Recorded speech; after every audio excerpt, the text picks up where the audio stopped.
Bil-telefon ngħidu kemm mal-buzz. Mill-waħda neħbu tnejn. Ma nifhmux dwar x'qed irednu. Nistaqsu kif u x'fatta u fejn. Il-Podcast tal-ġod! Fuq il-Podcast tal-ġod! Mela, tlaqna? Merħba l-episodju ieħor tal-podcast. Illum fl-istudio miegħi għandi l-Prof Sjozen Vella li hija lettriċi fih dan l-Università ta' Malta. Hija esperta fil-pedagoġija tal-istorja, però ukoll hija kittieba storika pubblikata, kitbet kodba diversi li ħanitħattu dwar xi wħud minnhom. Ma Jozen ukoll nixtieq naqbad ċertu ħwejjeġ li jissoltu għajla nitkellmu dwarhom bħal l-internet ta' 62, l-irvellijiet tal-58, anka ħanitħattu ftit dwar l-epoka Franċiża pereżempju u ċertu ġrajiet li ma konna xejn dwarhom. Però wkoll ħanaqbad it-taħdida b'mod ma' iktar wiesa, tipo l-istorja x'inhi, kif għandna naqrawha l-istorja, jekk l-istorja għandix xi użu fil-kuntest preżenti biex insolvu ċertu dilemmi li tkun għaddejja minnhom is-soċjetà. U għal daqstant spiex ta' hemm ħafna u ħafna xjenat illejla. Qabel ma nibdew nixtieq nirringrazzja lil dawk l-intrapriżi li jagħmlu dan il-podcast possibbli u għal daqstant inħeġġiġkom li tużaw is-servizzi tagħhom u jekk dan il-podcast qiegħed għal qalbkom għala let ringrazzjawhom tal-appoġġ li jtuna. Dawn l-azzjendi huma il-Maypole, Derek Meats, Free Hour, Stretta, Kutriko, Garmin, eCab, State of CBD, Shoulder Compliance kif ukoll l-agenda. Infakrukom li issa bdiet serje ġdida fuq il-Patreon għal patruni biss blisem li ġib l-isem ta' tiflil. L-lum għandna qatt ta' patruni hemm barra wkoll patreon.com/John Malli jekk tixtiequ tkunu parti minn din il-komunità.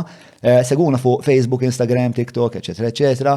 Infakkarkom ukoll li din it-taħdida qed tiġi mxandra fuq il-Lovin Malta. Għara tlaqna. Prof Vella, kif għana? Hello. Merba fostna. Mela, ħanibdew taħdida kif għat spiex ta' b'modna iktar wiesa, un mbagħad spiex ta' dejjem nersqu lej aktar dettalji. L-istorja, tista' tina spiex ta' spjega jew definizzjoni tal-istorja x'inhi? All right.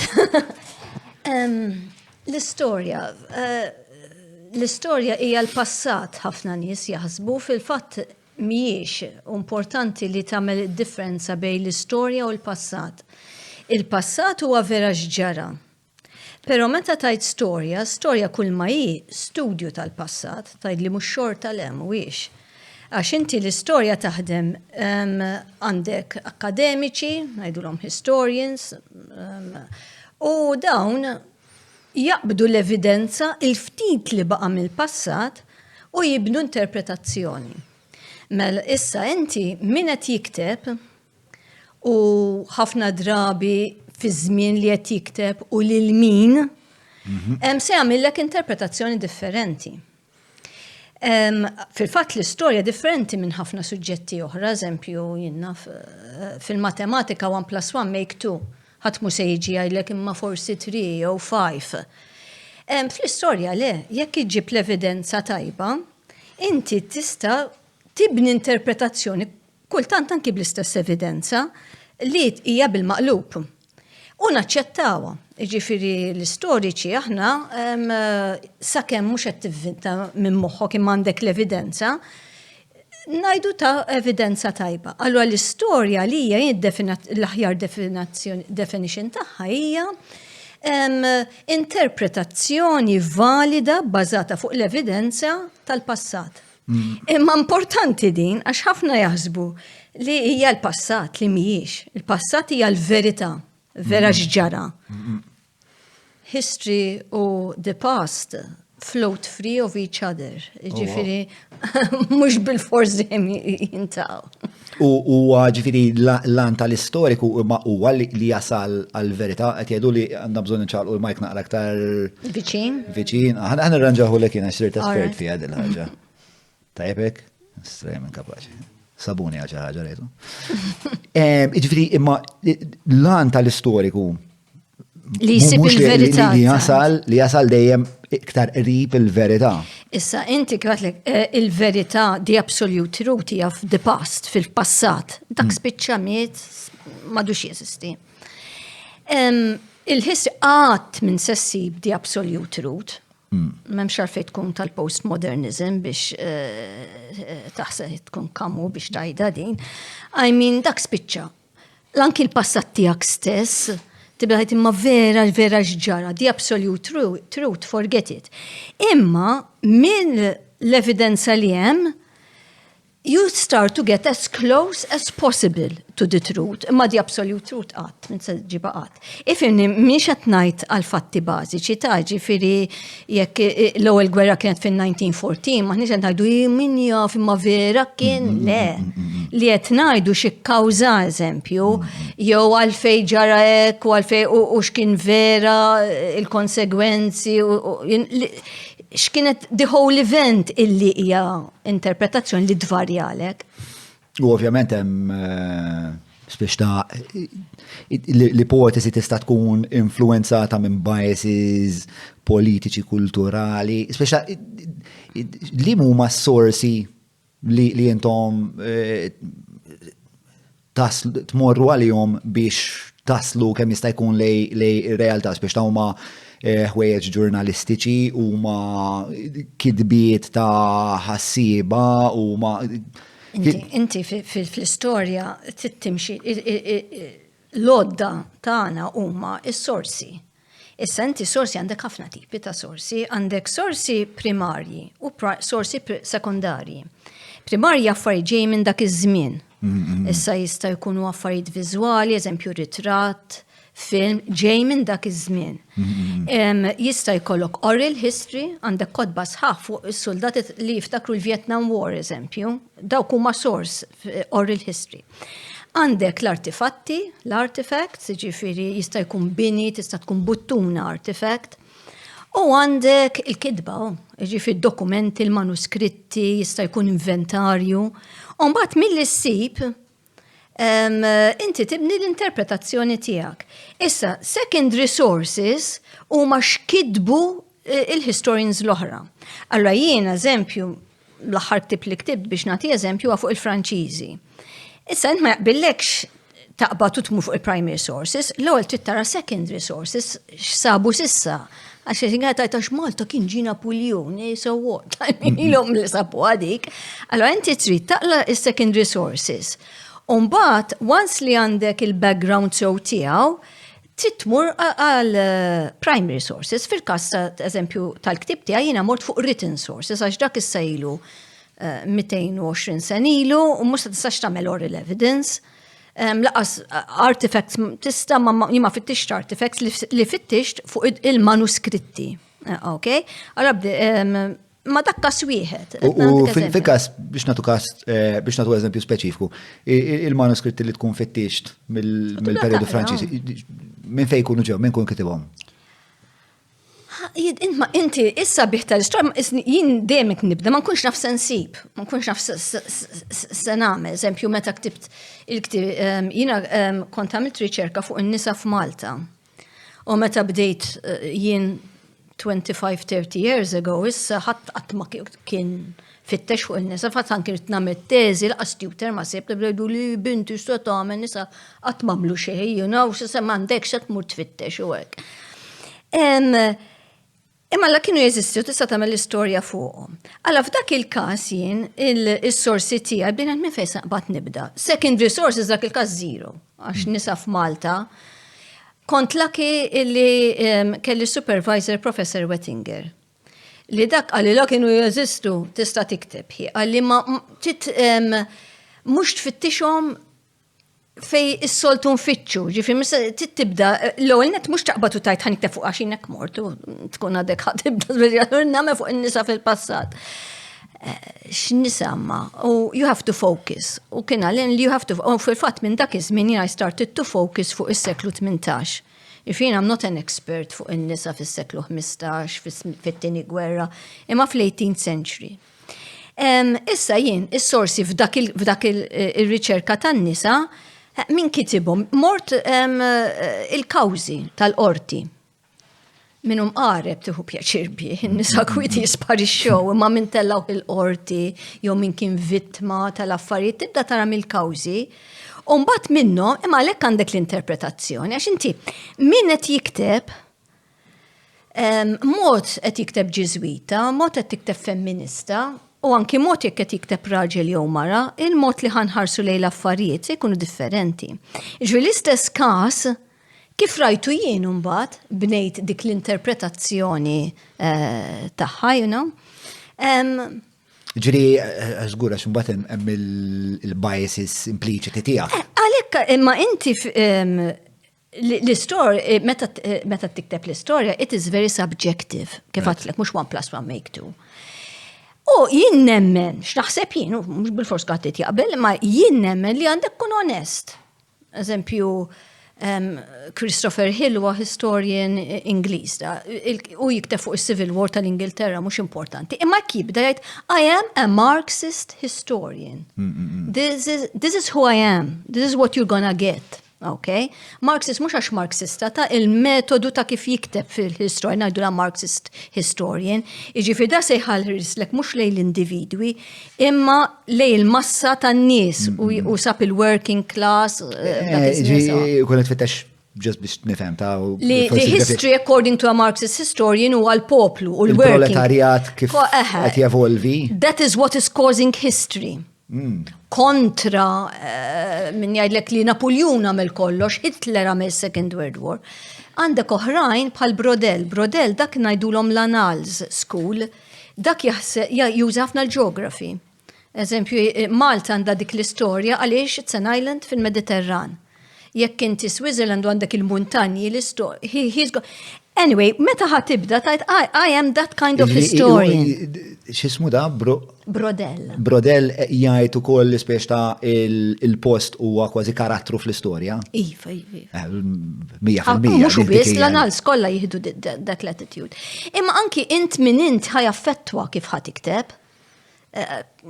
Kompletament, ġifieri il-klassi soċjali tiegħek se tagħmellek differenza. Inti naħseb inti tkun onest u tajt isma' this is me, this is what you're gonna get. The same source ħaddieħor se interpretaħ differenti.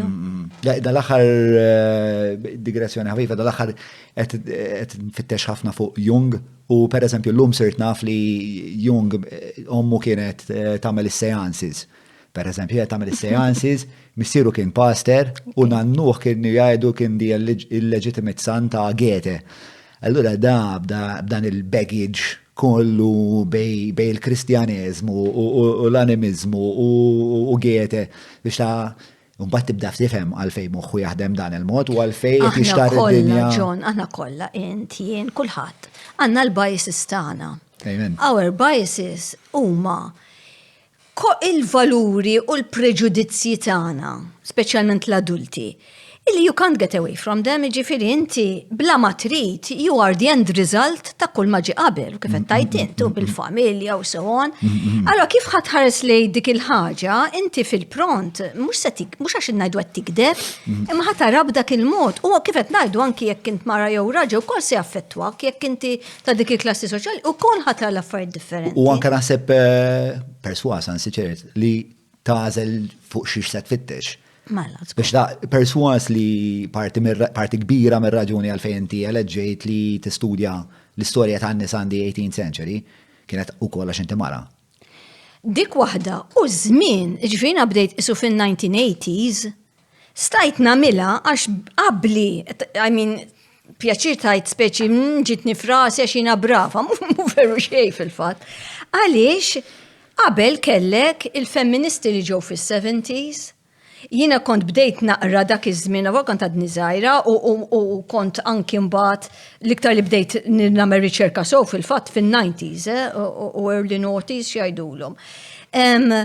Fej bdew ġejjin women's history l-ewwel darba qabel qas kien jeżisti.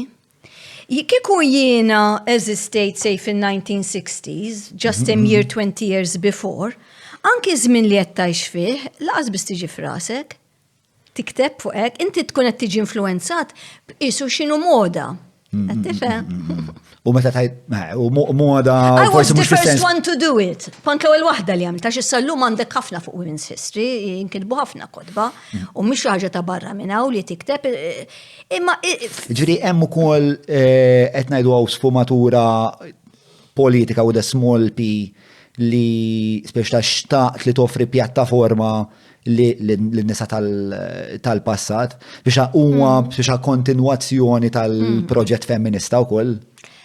li qed ngħidlek jien stajt nibda nagħmel dik, kien għadu diffiċli, għax għadtek laqas tutor ma sibt, imma stajt nagħmilha għax kien għadda żmien u sa bdiet issir possibbli. Ġifieri inti mhux se tibda tikteb fuq il-postmodernism fit-1350 għax ma kienx jeżisti. Ġifieri inti qed tgħix fil-kwadru. Fil-kuntest tal-passat tiegħek. Tal-preżent li qed tgħix fih.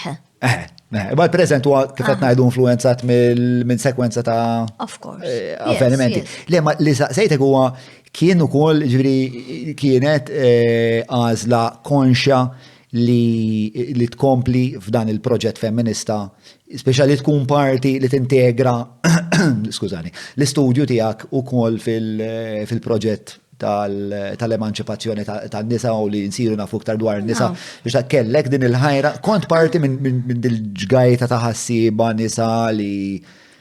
Naħseb l-iktar ħaġa li buttatni li biex nibda ninfittex fuq hekk, għax dejjem kont infittex in-nisa fl-istorja u qatt ma sibthom. Kont ngħid iva ma doffina parti minn grupp ta' nies li qatt m'għamlu xejn.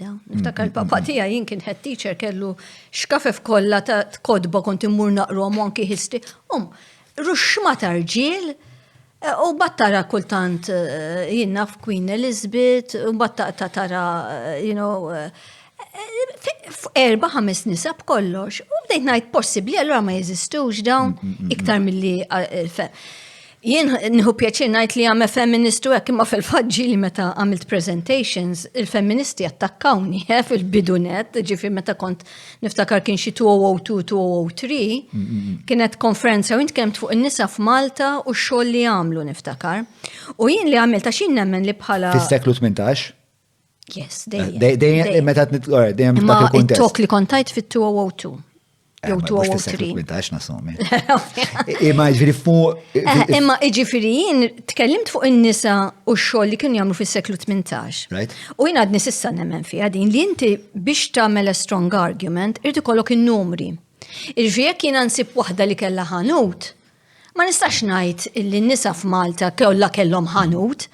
Fil-fatt qatt tinfittex ħafna u rnexxiel insib, I was lucky għax insaqsejtni s-sorsi sibt reġistru ta' 1771 tal-ħwienet li kien hemm f'Malta, le 1788. Issa minnhom isu 1/4 kienu fidej n-nisa, kienu fissimhom biss, ġifieri mbagħad kellek oħrajn li kienu mar-raġel, kienu loners. Allora jien bnilt każ illi mhux ver li qatt ma ħadmu n-nisa.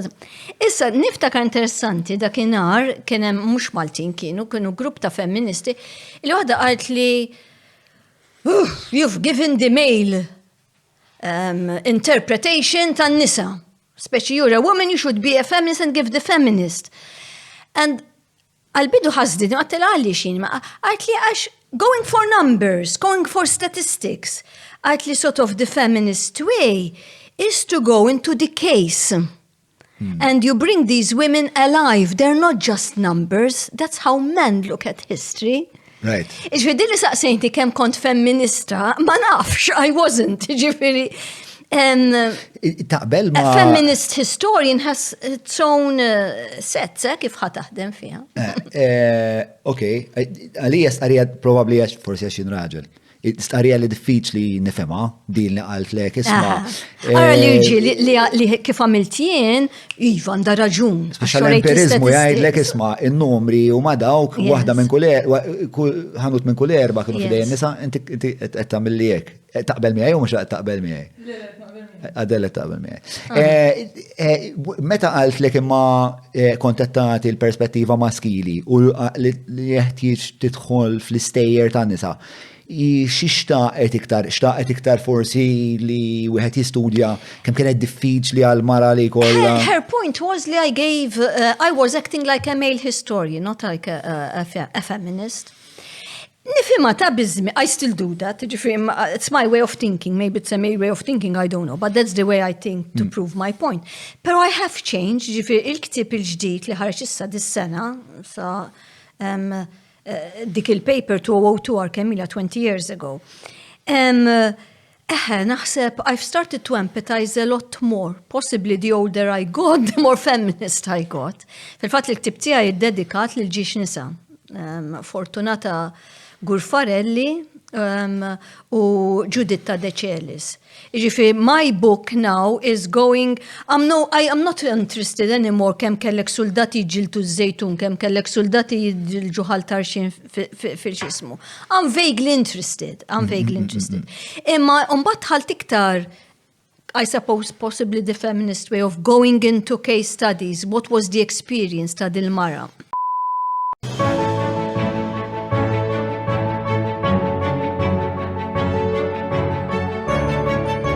Il-ħobża tal-Malti, il-ħobża tal-Maltin, minant il-Maypole.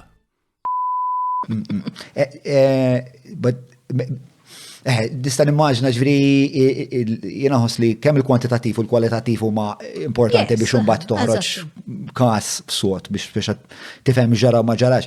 Però nimmaġna li tkun vera diffiċli tagħmel għax ħaġa bħal dik. Jekk waħda minn kull wieħed minn kull erba' proprjetarji kienu nisa 300 sena ilu, biex ta' kif ħat tidħol fil-każ ta' kull waħda, biex x'inhu l-metodu li taqbad pereżempju 10 u tara jekk hemm xi korrelazzjoni bejn dawk l-10. Of course. U sibt xi korrelazzjonijiet interessanti jekk bejniethom pereżempju daw li kellhom il-ħwienet. Issa teġa tmur 18th century, mux il-Franċiżi, 1798. Le, biex nibqaw naqra fuq din vera interessatni jekk di kif, I guess, bħalma kont tajt fil-bidu, kif wieħed ħares lejn l-istorja u kif wieħed biex ta' janalizza. Meta mbagħad qed tajt isma' issa m'għadniex daqshekk interessata fin-numri, x'għamilt f'dak il-każ biex sibt l-opportunità li tmur tfittex l-istejjer ta' daw in-nisa? Qed ngħidlek il-ktib tiegħi dedikat lil tnejn ġiex nisa u l-istorja tagħhom li vera impressjonatni, empatizzajt magħhom. U minn dawk it-tnejn ma daw mhux tal-ħwienet imma dawk tal-Franċiżi l-ktieb. Għalhekk għadlek għaddit 20 sena issa. Imma turajt iktar. Għandek raġun.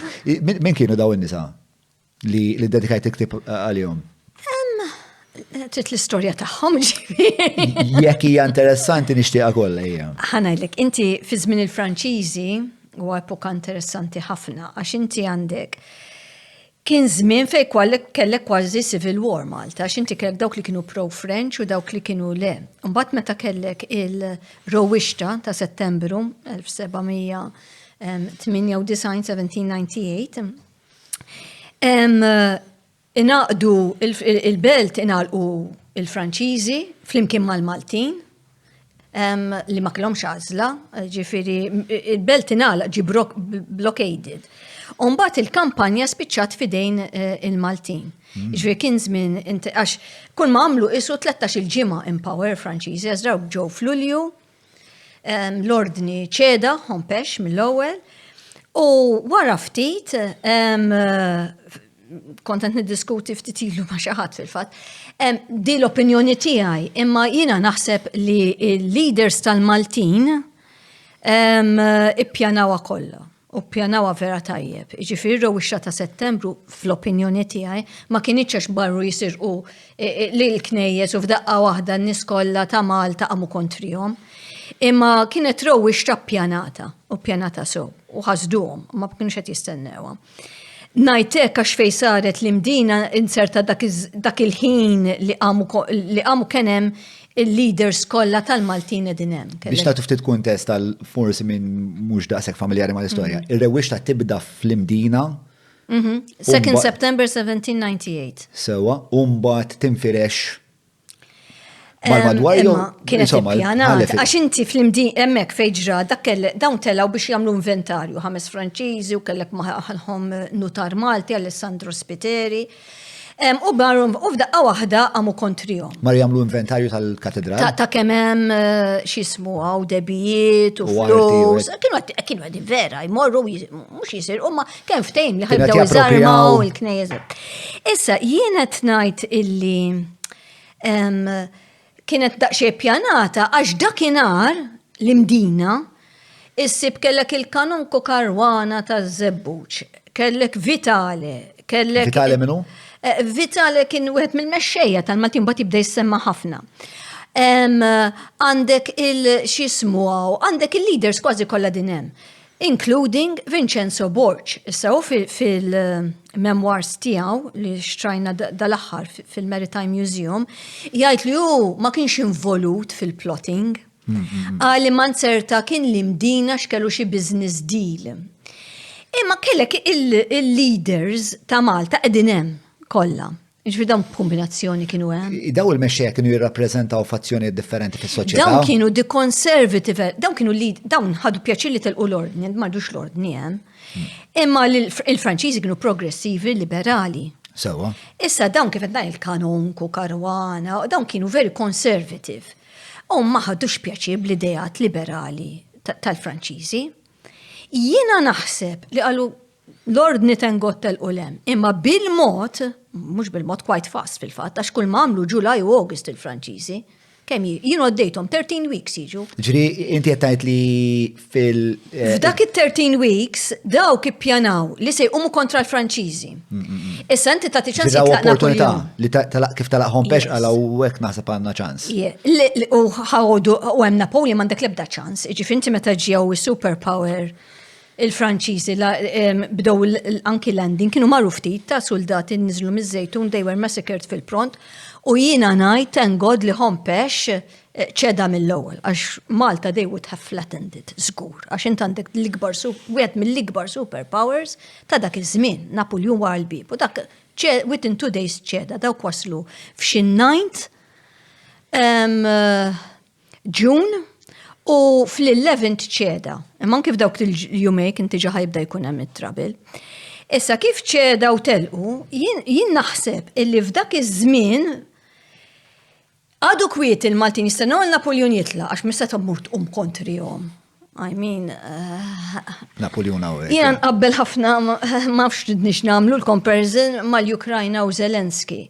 Ġifieri nibda ngħid kieku għamel bħal Malta flattened kienet tkun.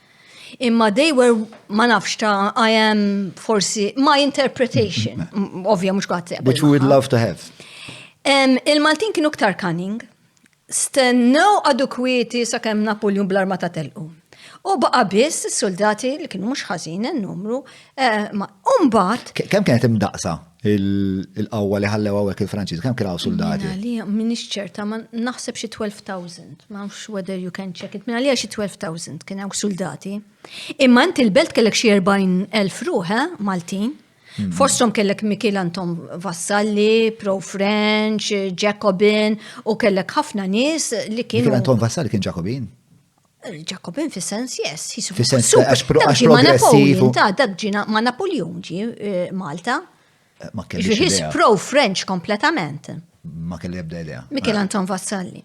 Issa, u kellek ħafna Maltini kienu jżommu mal-Franċiż. Min kien progressiv very advanced kien jżomm. Kellek anki nisa illi is-Suxxett, eżempju, dawka kienu once li ġew il-Franċiżi kienu jagħtu l-flus lil French vessels biex joħorġu jmorru,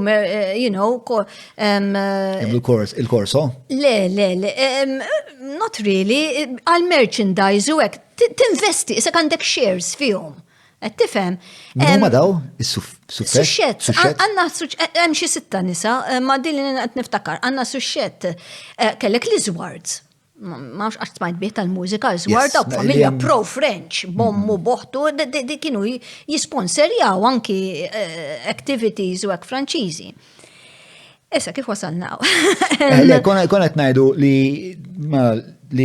kienaw kif ħadmu għas. L-Maltin, they were very, very clever. Ġifri, il-leaders, u diċal xwireb għala, u għemmek kien għamda xej kontroversja, għal illi huma l-Maltin il-konservattivi ma ġbomx il-French u rridu they wanted the status quo li jibqa' power. Il-qassisin u l-daw il-Franċiżi mhux se jħallu kien power. Allura xewxu l-Maltin bil-kwiet. U it was all planned ta' 2nd September, it was not a one-off, għax il-Maltin telalhom f'daqqa waħda. U jien ngħid, I'm sure it's true, li hekk ġara, għaliex kemm imxew l-affarijiet very, very fast mis-2nd September, l dak telaq f'Ġun Ġulaj telaqgħu Napoleon. F'2nd September, within 2 weeks, għandek il-Portugiżi li kienu l-alleati batom Nelson. 2 weeks wara għandek Alexander Ball ġib il-vapuri tiegħu u 2 weeks wara għandek il-Nelson hawn. I mean, within a month, jiena naħseb dawk it-13 weeks laħqu marru kelmu sabu l-Ingliżi. Tejnuna jekk inqumu kontrihom, you know. Once they had everything, għadha mhux se tagħmlhom blockade waħdek. You needed the English Navy biex imbagħad inti żomm il dawk ma jistgħux joħorġu mill-belt mill-baħar. That's how you going to blockade them. Imma ġifieri il-ġlied il-Maltin għamluh imbagħad, dawk m'għamlu xejn. Alexander ġie qatt fuq id-dajsa, Alexander Ball ma kienx involut fit-tieni rowwixta ta' Jannar ta' 2nd September 1798 kienet suċċess kbir. Imma ta' Jannar dik ta' Mikiel Sherry dik kan qabdu ġifieri kienet minn għalihom ħajqu Mikiel Sherry kien il-belt u kien spjun ġifier jibgħat littri jgħidulhom x'qed jagħmlu l-Franċiżi ġewwa u mal-Maltin li kienu hemmhekk. It-tieni rowwixta mbagħad inqabdu u da mhux 3 xhur, 4 xhur il-Franċiżi mbagħad mhux lilu biss qatlu xi 40 ruħ. Joqtlu wieħed fil-ġimgħa u kellek il-Lorenzi li kien Corsican li ħadem miegħu wkoll biex iqajmu r-rowwixta u kienu miftemmin ma' Vincenzo Borg. Alexander Ball ma ddaħalx fiha, it was by proxy, it's kind of, you know, dak jatem u mhux se jħalli lill-Franċiżi. Joħorġu imma l-Maltin li mietu s-soldati ta' Vincenzo Borg u qatlu lil Mikiel Sherry. L-armata Maltija, dik il-ħabta. Dik qabdu hekk, għalhekk qed ngħidlek mal-Ukraine, literalment, jiena ħin kollu tal-Ukraine nibda nagħti żvolġ, my goodness, issa l-istess tal-Franċiżi f'Malta. Għax f'daqqa waħda fl-irħula kollha, it-Tarxin, Zebbuġ, Zebbuġini, ir-Rabat, dawn bis-sindku tagħhom, dawk li kienu poġġew in charge il-Franċiżi, kellek il-Stanislaw qatluh fil-pront il-Maltin, ġifieri. Lil-Maltin stess, kellek massakru. Dak il-Franċiż meta waslu huma imponew xi xorta ta' ordni. Huma kellhom pjanijiet kbar, għamlu stmaw il-Maltin mhux ħażin għax you're on equal footing għallhom issa aħna mhux colonizers in inverted commas, imma għamlu National Assembly b'assembleja l kull raħal li jmexxu lilhom infushom. Ma vera ftit żmien. Fit-13 il-ġimgħa għamlu l-affarijiet. Għax tiċċat inċarġu, għamlu som sintki ta' kull raħal malajr. Imma daw kienu. Imma kienu amministraturi tajbin ħafna biex irnexxilhom jagħmlu daqshekk f'tant qasir żmien. Yes, għax tibdaw, irdu jmexxu, I mean, Vaubois li kien il-ġeneral li ħala Napoleonaw, kien very, very good, bħala administration, u kellu pjaniet li ħajftaħ l-iskejjel, naħħu iskjavitu, ruxmata liġi ġodda bħal civil marriage, mbagħad dik fil-fatt kellna nistennew sa 1974 biex ġaġibni. Però il-mbagħad once li kellek il-blockade, baqgħet isa l-istess struttura narajn, però il-leaders of janbidlu ma baqgħux il-pro-French minn ħasbal and back the wrong horse bħal da Stanislaw inqatel. U l-Maltin kull, u bdejnajt ek jiġri u anki Ukraine pa' għandek gwerra.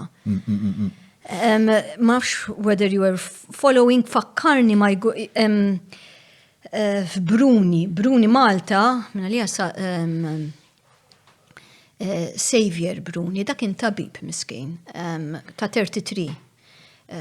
Kien jgħat, u da kellu xaħġa l-mara, oħt il-mara mizzewġa xi Franċiż. Unqabat outside Valletta, joqgħod barra mill-beldan, The minute li kellek ir-rowixta, and you have a war, ġifir inti you're pro-French or again, min kien pro-French sar ladu. Kien hemm kavallier pro-French, kien joqgħod lej il-ħamrun tas-Samra llum, daħlu qattaw biċċietu, including, his servant u kollox. Ġifir, inti għandek gwerra, isek you're Ukrainian u dawn ir-Russi. Gwerra ċivili. U da Bruni, 33-year-old, my goodness, qasam li qalbi, għax dawn qabdu għax ġogbin u pro-French. Kaxkruħ u dim, again, għawnek tolli l-kappell li mħallef De Bono, Calcidon De Bono. I mean, bellaħni taqra, muddi mux jinsibta I mean, Carmel Testa, edha f'Carmel Testa dil-istoria. Tellaħ qudiem l-imħallef li kien kontra l-Franċiżi kien jgħat fil-kampanja. U they wanted to hang him. Issa daqlhom tuni l-evidenza li he's really a spy u ġagbin. Oħt il-mara miż-żewġa u smajnih jitkellem bil-Franċiż u da spjon. Għalhom tuni l-evidenza, u ma kellhomx. U qalu irridu li nalquh u daqallhom le. U dak il-ħin stess, in-nies il-Maltin kienu fil-kamra dawru ir-rifles fuq l-imħallef biex jiffirma death warrant. Wow. U dal-imħallef De Bono għalhom go ahead, sparaw. I will not sign the death warrant għax m'għandix evidenza. U ma firmajiex. U mbagħad ma sparawlux lill-imħallef. Imma insomma xorta ħadu li rridu għax kif ħareġ barra qabdu and he was lynched. Anyway. Iġifieri, if you're pro-French, it was no joke, li anki suspett, anki jekk tiċħat li mintix, għax there's a war.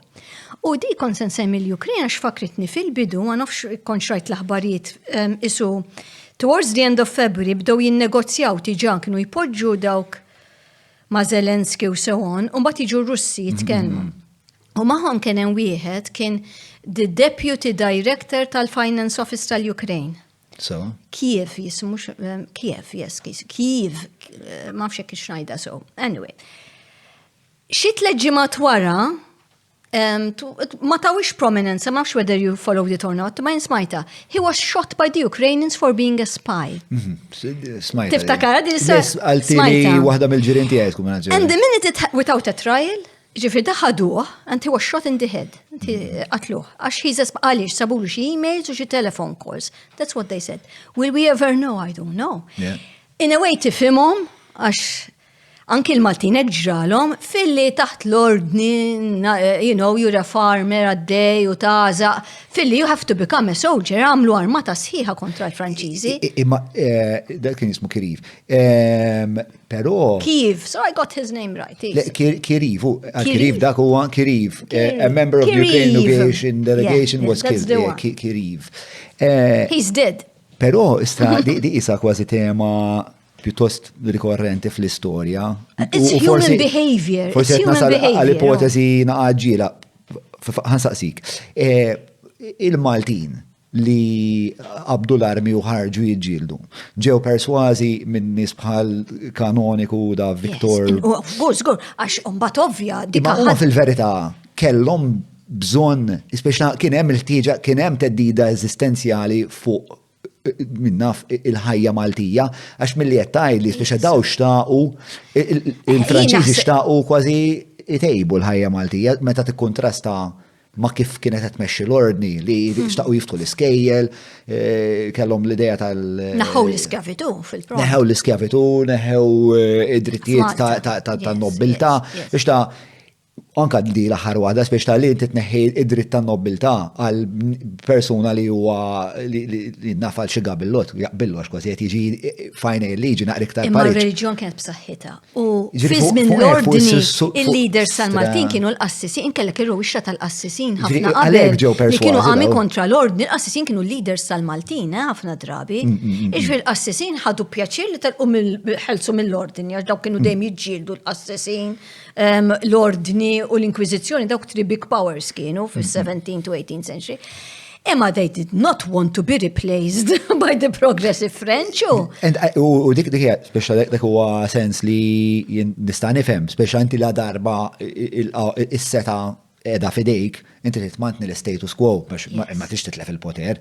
Issa li saqsejtni ma nafx ngħidlek, għax inti ma jiena eżempju. Was there like an element of, like almost cruel manipulation mill-Knisja, taf kif? There was manipulation, not a manipulation where you had to do a lot of hard work, you had most of your work done for you, għax ħafna minn nies se jżommu miegħek. Kif ġara fil-Ukraine? Jiġifieri Zelensky ħafna minn nies ma ħarġux bil-fjuri jilqgħu ir-Russi, imma żammew miegħu.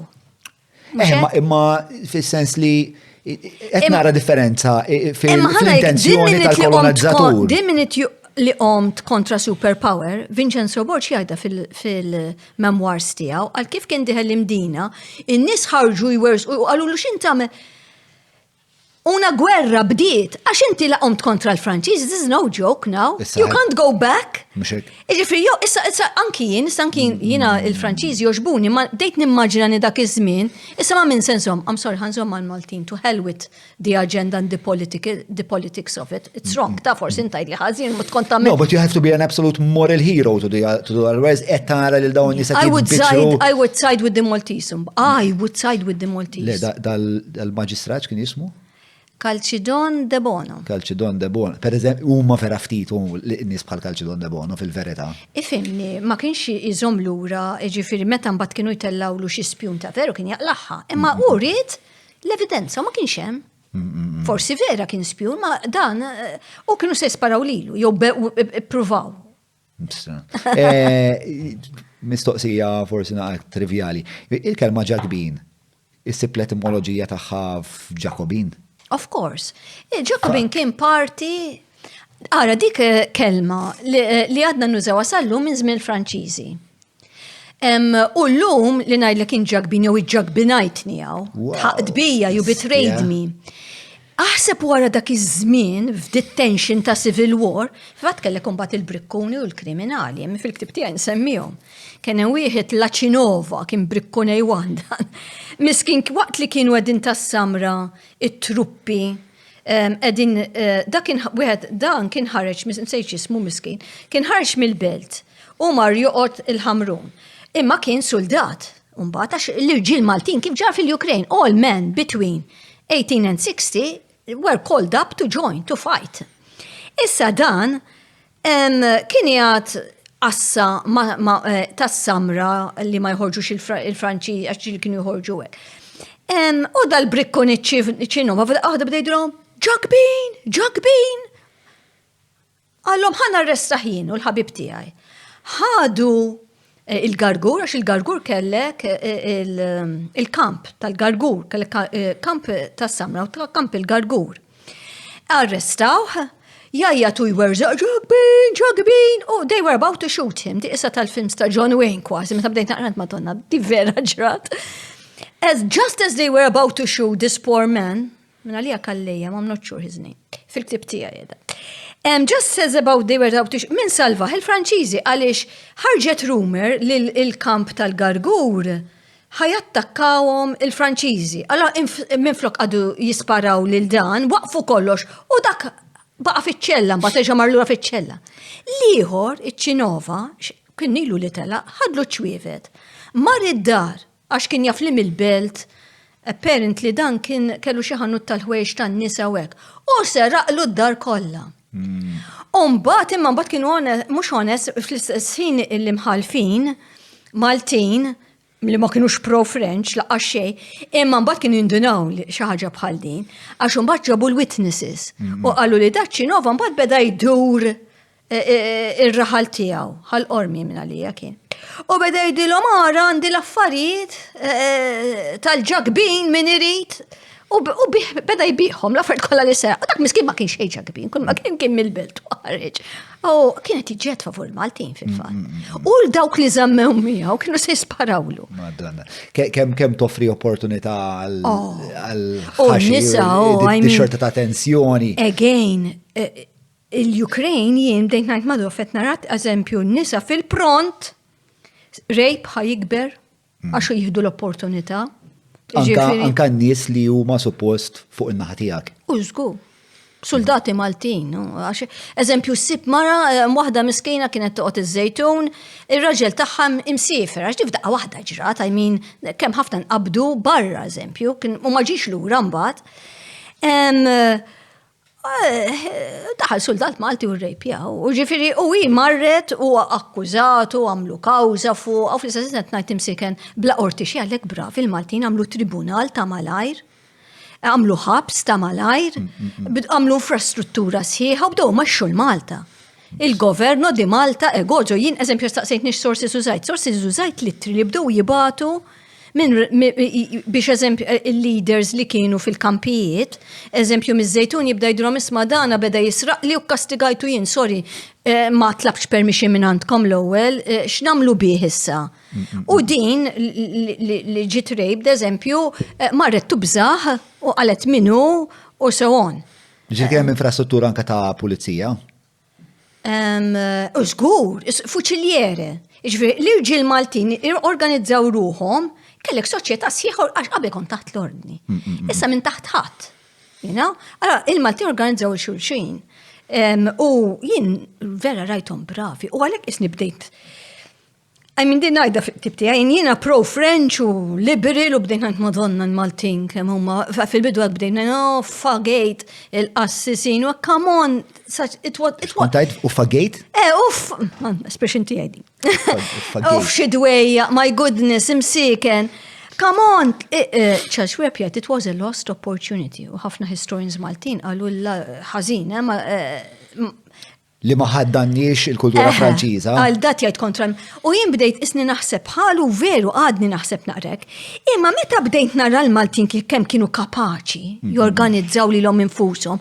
U għandi chapter sieħ fuq l-infrastruttura bdew jieħdu ħsieb l-ilma, il-morda, għax se tagħmel bihom il-morda. U l-kriminali kif qed ngħidlek hemm sejb hawnlek ta' billi anki l-Ukraine kellem min marda ħallu jisraq li kelda dejjem ħassib u dak il-kaos min jipprofotta ruħu.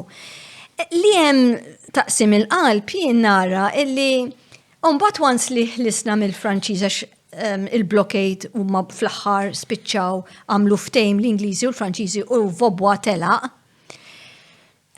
They took over l-Ingliżi u għaddi għal-governo di Malta, Gozo. So, ġejna kolonja taħt l-Ingliżi. Għalhekk mbagħad tibdilek il-Constitution, il-history li aħna bħajna dejjem niġġieldu li rridu. Imma kien nistennew sa 1964 u l-indipendenza biex ġejna. Imma konna kapaċissimi għandek avukati, tobba, pulizija, kollox għaddej. Ħansaqsik ma għandit 3 mistoqsijiet. Huma ovvjament relatati ma dak kollu li qed ma forsi huma naqra mifrudin bħala ħsibiet. Kemm nixtieqek tispjega lill-semija għax jinsaqsejtek jekk l-etimoloġija ta' Ġakbini ġejja minn Ġakobini. Jekk tista' spjega naqra bejn x'inhuma minn kienu l-Ġakobini. Ara, da kien partit fi żmien il-French Revolution. Kellek 1789 il-French Revolution, 10 snin qabel ġew Malta. Issa, da dejjem jiġrilek meta jkollok rivoluzzjoni kbira bħal dik. Dawk li kunu ġratlek anki fil-Russian Revolution, kellek il-Lenin, un bat wara ftit, l-ewwel kellek il-Bolsheviks, un bat qamu ta' kontra l-Bolsheviks. Il-rebels jibdaw anki jinfirdu bejnietom. Allora, il-Ġakbini they were one group. Min jgħid li kien hemm triq ta' xi St. Jacobin u fejn kienu jintaqgħu minn hemm oriġinarjament ġilisem. Imma Jacobin it still exists anki fi Franza, imma tintuża daqsxejn mod ieħor meta tajt Jacobin attitude mhux kif nużaw aħna l-Maltin. Tfisser a centralized system bil-Franċiż illum. Imma aħna il-Maltin baqa' tfisser minnu Ġakbin is a traitor. Issa anki llum Ġakbinajtni mhix ħaġa sabiħa. Ngħidlek immaġina miskin dak fis-1799 għax imbagħad huma di damet ta' diqsa tal-COVID ngħidilha jien. Taħseb li huma minn għalihom fi 2 September 1798 ħlisna. Il-morna tajjeb u f'Ġenwiri issa minn ġewwa għandna ir-revoluzzjoni minn ġewwa il-belt. Issa noqtlu l-Franċiżi kollha. Oh, that's it. Umbat, thank you Alexander Ball, thank you Nelson, u Malta fidejna. But this went on, and il-Franċiżi they did not give up, ġifir il-Franċiżi, but it was a stalemate. Iġumbat kellek inti 1799 kollu, ħafna mis-sources minn hemm li sibtin, u 1800 kważi kollu. With this stalemate, il-Franċiżi u l-Maltin inqabdu l-belt, U l-kampanja fidej il-Maltin bl-Ingliżi bid-dajes jgħinu ħafna għaliex jiġifieri ma jħallux id-dajes Franċiżi jidħlu and they were starving them għalhekk blockade. Starved from the land mill-Maltin u starved from the sea u anki Maltin ta' kienu kellek Speronaras kien hemm Antonio Parnis kien kollu Speronaras hija dajsa ta' dak iż-żmien għall-merchant imma fi żmien il-gwerra tbidluhom malaj biex jqogħdu jiġru bihom ħalli jattakkaw xu ma bdewx iħallu qas Maltin la tista' tidħol qas toħroġ. U hemmhekk semmejtlek il-dawk il-ġiex nisa. Tlaqna. Għaliex. Giuditta De Celis kienet ġewwa l-belt inqabdet hemm. Ir-raġel kien imsiefer, ma qabdet hemmhekk. U Giuditta De Celis, inti il-Franċiżi bdew inti se toħroġ mill-belt ħafna modi. Iġifieri kienu jkeċċuk, jaqbdu ħafna nies x'nambuhom barra. Jekk inti kien hemm wieħed 25-year-old ġi minn barra, mhux ma jaqbillekx tħalli 25-year-old joħroġ għax se jagħmillek dak se jżommlok mar-rebels u jibda jgħin lis-soldati dak he's very dangerous, allura ma jħallukx titlaq.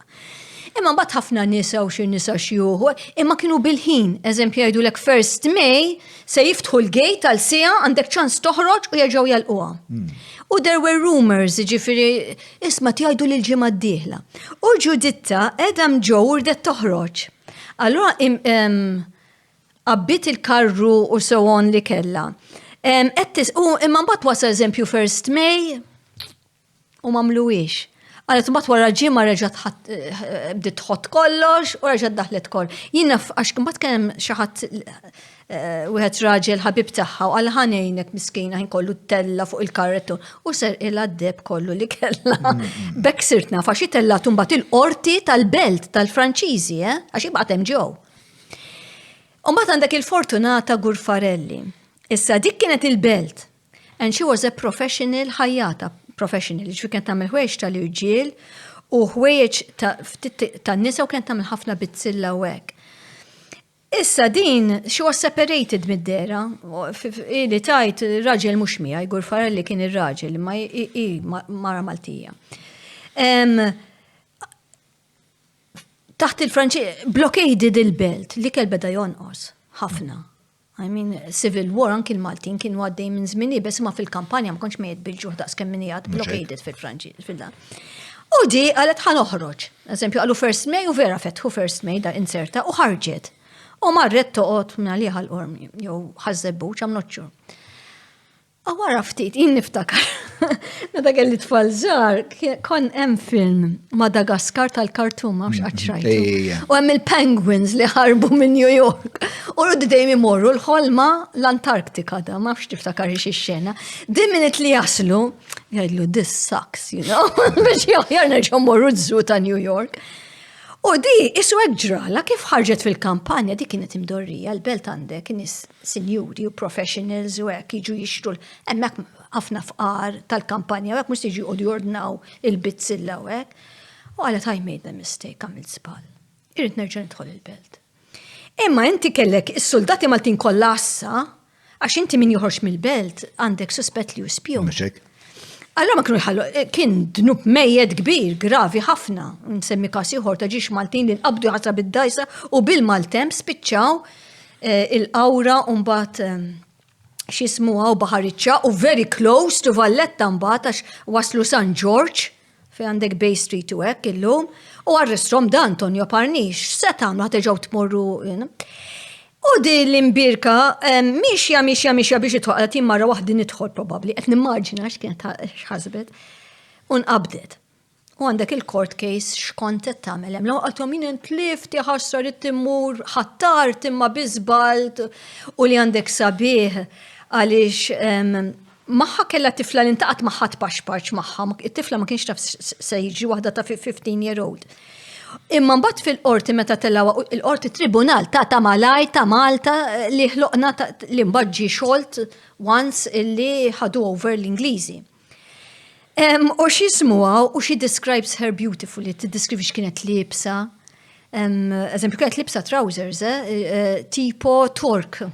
X'kienet libsa t-tifla? Le, Gurfarelli. It-tifla terat bħala xut. Tifla talet bħala xut u bdiet tajt Li Farage kienet li. Għallu tikkuna għadu tħol il-belt, ma mux tortija. Għaxin kata, laħħa, ispiċat il-ħabs, ġifiri. Gurfarelli. Għax għaddijen xi confessed, għaltom meħa, all right, vera, konser il-belt. Imma naħil filkom illi ma kelli lebda skop, li mux biex nis. Għax inti, tista' tifhem li dik ħarġet dar id-dawra. Iċċekkja teżat fej għandek l-iktar strongholds. U ħat idħol biex tirrapporta lil Franċiżi sejġ. Iġvi tifhimhom li arrestaw għadbu għal-ħabs. Wow. Mela. Ħaġa nistgħu. Daw il-ġistejjer fil-tip tiegħek tirrakundhom? Tal-imta mill-femministi issa, hemm bżonn nidħlu mbagħad ma tibqax fuq in-numru statistika biss. U ma fil-fatt jinaħseb tiġbed ħafna evidenza mill-istejjer personali tan-nies ta' kif kienu jarraġawnaw in-nies u allura s-soċjetà kif kienet, x'tip ta' edukazzjoni kellhom, xtiri kellhom, ġifieri di kienet negozjanta. Ġifieri di kienet tgħix fi żmien fejn seta' tagħmel il-flus. Jiena naħseb li mara affettwa l-interpretazzjoni. Jista' jkun li kieku ra raġel dal-każ kien jgħid. Imma dawn kienu middle-aged bħali. U bdejt nimmaġina bdejt ngħid immaġina, I moved house darba u koda, u għat ma neġax nagħmilha f'ħajti kollha, dawk il-kaxxi, u tiddaħħalhom, u istraħan ġor, u għeda waħdek, mara waħdek.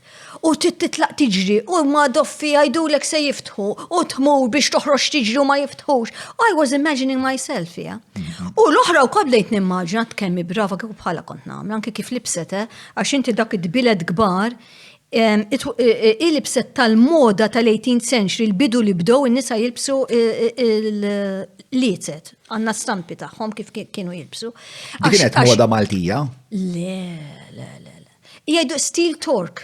Kien kważi skandalus, ġifiri anki barra Pariġi, u għek only the very brave nisa ħat il-bes il-bikini Malta fin-1970s. Imma ħasbita xint iridet taqbes iċ-ċnut u għek biex titħan ġirqot tiġi. Tal-prattika. Issa kieku forsi kien historian raġel, kien jarraħda l-kas jgħidu dil-mara arrestata, who cares? Mexxi, you know? Għax inti lejx se tħares, inti għandek your whole, you as a person ħajaffettwa your bias ħajoħroġ. Dak li ħajinteressak u għalek għalek il-Netflix tiegħu tal-mara huma kompletament differenti, spiex ta' astarafu. Għal żmien twil, il-historians tagħna kienu irġiel kollha ta' ċertu klassi soċjali, white, dak li għajdulhom WASPs, you know what WASPs are, White Anglo-Saxon Protestant, mhux dawk li niksu żunżan. Allora, dawk dejjem kidbu, sa dik oħra darba l-feministi f'okkażjoni oħra kiluni għaxattek. Dawn il-WASPs u irġiel ta' ċertu klassi soċjali u li kienu kollha irġiel. Meta ċertu klassi, din hija dan huwa fenomenu internazzjonali. Min huma l-historians se tkun mort l-università, mela l-working class kienu jmorru l-università. Mela n-nisa. Ngħidu għall-liema epoka 70s. Għalekkat, like around 1960s, 1950s, ma kellekx women historians. Kif bdow ġejjin, kif bdej ġejjin, eżempju fl-80s, li bdejt nitħajjar I become a historian, għarax ġaralek, bdejt nfittex il-women's history. You know? Imma, qabel l-irġiel kienu, allura, u mux l-nisa bizġratta, ġifiri, jekk tara eżempju American history, ma kellekx black historians. Kif beda proper Haley, Alex Haley, Roots, li kiteb Roots. Want to check, ma mux ġib li sem ħażin. Alex Haley. There I got it right. Roots li għamlet il-film Whoopi Goldberg, un-bati, I don't think she was in Roots, like The Color Purple kien tal-Whoopi Goldberg. Ta' Spielberg. Imma Roots kien television series fis-70s, jim konti fl-Azara kien kont naraħa. Da kif ħareġ l-Ingilterra armu riots, għax is-suwet l-Amerika ħadd ma kien jaf any black history. Oh, he was the first one, għax u black beda jfittex il-buzz nannu tiegħu mhux ħafna ta' his great-grandfather, 4 generations fis-70s li tmur għal 1860, għab 1860 kellek slavery. U l-bużnanu għallek għatlek li mqarbin u inserta mqareb ħafna, he had escaped 3 times. Allura, Alex, li kien, a black historian, għal jien mux qed nikteb fuq il-cowboys bojot. Ħalli għal il-cowboys mux vera kollha kienu bojot, mbagħad bdejna nsibu, imma il-white male historians qatt ma marru jfittxu fuq black history għax ma jinteressahomx. Ġiri, up until then ma kellniex rendi kont ta' slave trade, amistad, lynching. No. Of course not. Meta beda series ta' roots u bdow jindu, ħafna black people għasjafu minn fejġu. Jina I find it, fl-Amerika. Għax il-kontest soċjali jew storiku tiegħi kompletament differenti. Però jina niltaqa' ma' ħafna nies bojot li għandhom interess li l-istorja tingħat mod oġġettiv. Imma probably hija konsegwenza tal-fatt li ġejna esposti għal ħafna iktar fatti li forsi min qed jikteb se jagħmilek differenza. Issa llum għandek il-woke community iż-żgħażagħ tal-lum li nbidlu mhumiex iż-żgħażagħ ta' qabel, jien meta bdejt naraw l-average age hija about 25. Bdejt ngħid my goodness, when I was 25, bdejt nimmaġina jien 25, kemm konna differenti. Eżempju, konna ngħidu ċertu rimarki, naħseb li żgur da żgħażagħ laqqas taddim il-kuruturi ta' rashom li jgħiduhom. Jien qatt mattom imma niftakarni nitħaq meta jgħiduhom. Eżempju, konna nkun sixth form, żomm lil basket, mela jien iswed. U jien niftakarni nitħaq. I mean, I don't think any 25-year-old would say that today. Any decent 25-year-old would say that today. Would you say that expression? I don't think so. It's so racist. Imma inti you had to have iżvilupp kollu ta' qabel biex tasal fistat awareness, aħna konna ngħidu mhux għax we're evil, għaliex your awareness is not raised. Anki fejtlu nisa jina meta mort biex nagħmel teżi u kien hemm kollha. Jiena niftakara, ma jiena iktar anzjan minn dan nies. Ġifieri inti tal-iswed niftakara meta konna l-iskola konna ngħiduha. Imma l-lum ma naħsibx li n-nis diċenti għajdu. Le, naħseb l-lum. U laqas titħaq, ma nitħaqiex l-lum, jien, what, you know? Anki fejt l-nisa, ma xiex tor taħħom. Imma, I mean, kolla bdew jgħidu li memx tikteb, għax mumiex nisa, u ma jekk bdew ifittxu d-dokumenti, jaraw il-baħna na gurfar li who cares. U ma se jgdbu fuq il-ġeneral, fuq il-soldati, you know? Il-ġil ovvjament ħaj interessawhom u nerġan referi għal Netflix. Għalekkat l darba minnom reġgħu qabżu fuq il-feministi, għaxinat li l-ġil interessom. Affart li kidbu fuq affart li interessa lilhom. Allura għandna ħafna politika, ekonomija, we have a lot of economic history. Gwerra. Kif bdew ġejjin in-nisa, ikollok nisa tal-interessom dal-affarijiet ikoll, imma bdew iħarsu li affarijiet differenti. U again, għamu l-feministi għalt li no.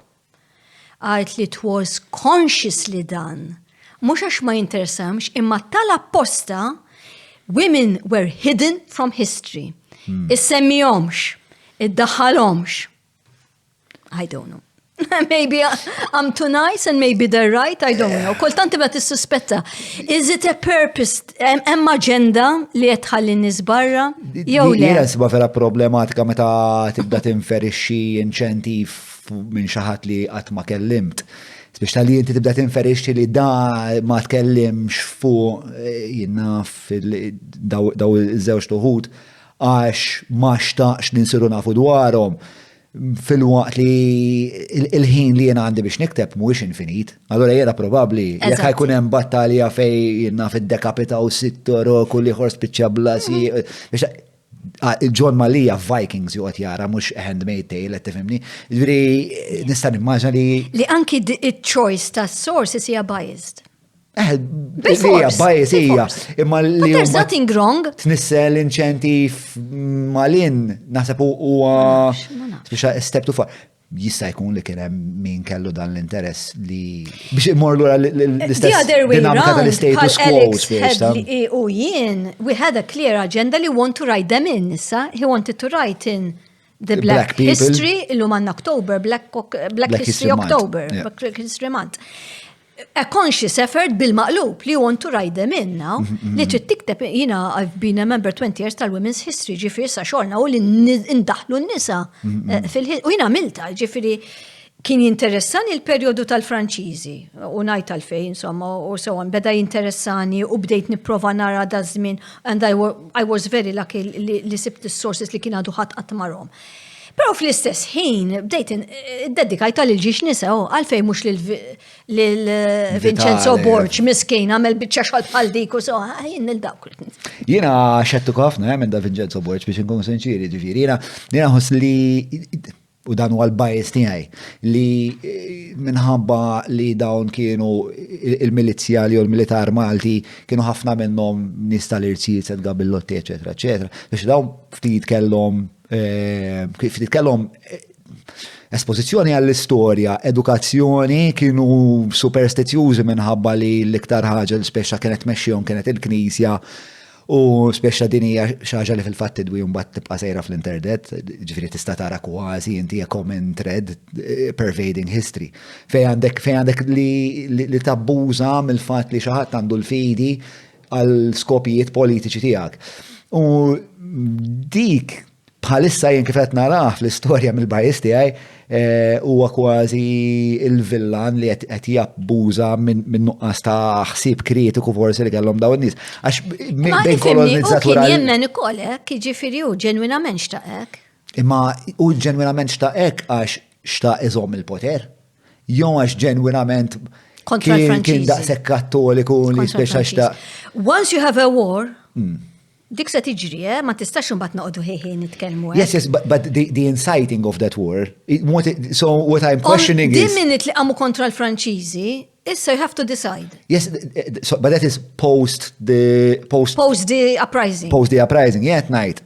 I'm questioning. I'm dubious of what he was not involved in the plotting of the uprising. Imma mbagħad. Ma kombinazzjoni kien qiegħed l-imdina u laqgħet hawnhekk. Imma kien on business. Noqtlu erba' Franċiżi. Ma kienx jaf ġara qalu ħareġ wieħed qalu wow, bdiet il-gwerra, qalu bdiet. U kien bravu ħafna bħala ġenerali, ġifieri kien jaf jorganizza ħafna u kien soldat tajjeb. U kien imexxi ġifieri da. Mhux il-kulħadd u kien imexxi ta' Birkirkara. Sewa. Imma meta kellek ta' Jannar 1799 mbagħad is-soldati tiegħu daħlu minn taħt il-belt, l-idea kienet kieku rnexxielhom kienu jqumu joqtlu l-Franċiżi kollha, imma skoprhom l-aħħar minuta u nqabdu ġifieri u mitu ħafna soldati tiegħu ta' Birkirkara.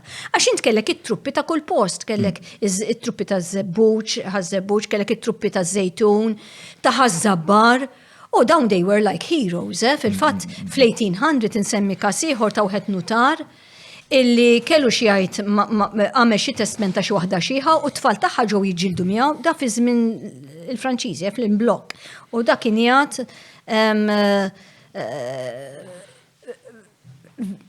viċin ta' Ħażabbar u kien joqgħod bejn iż-Żejtun u Ħaltarxin, imma di ħarġet kienu minn Ħażabbar di xieħa li għamlet it-testament.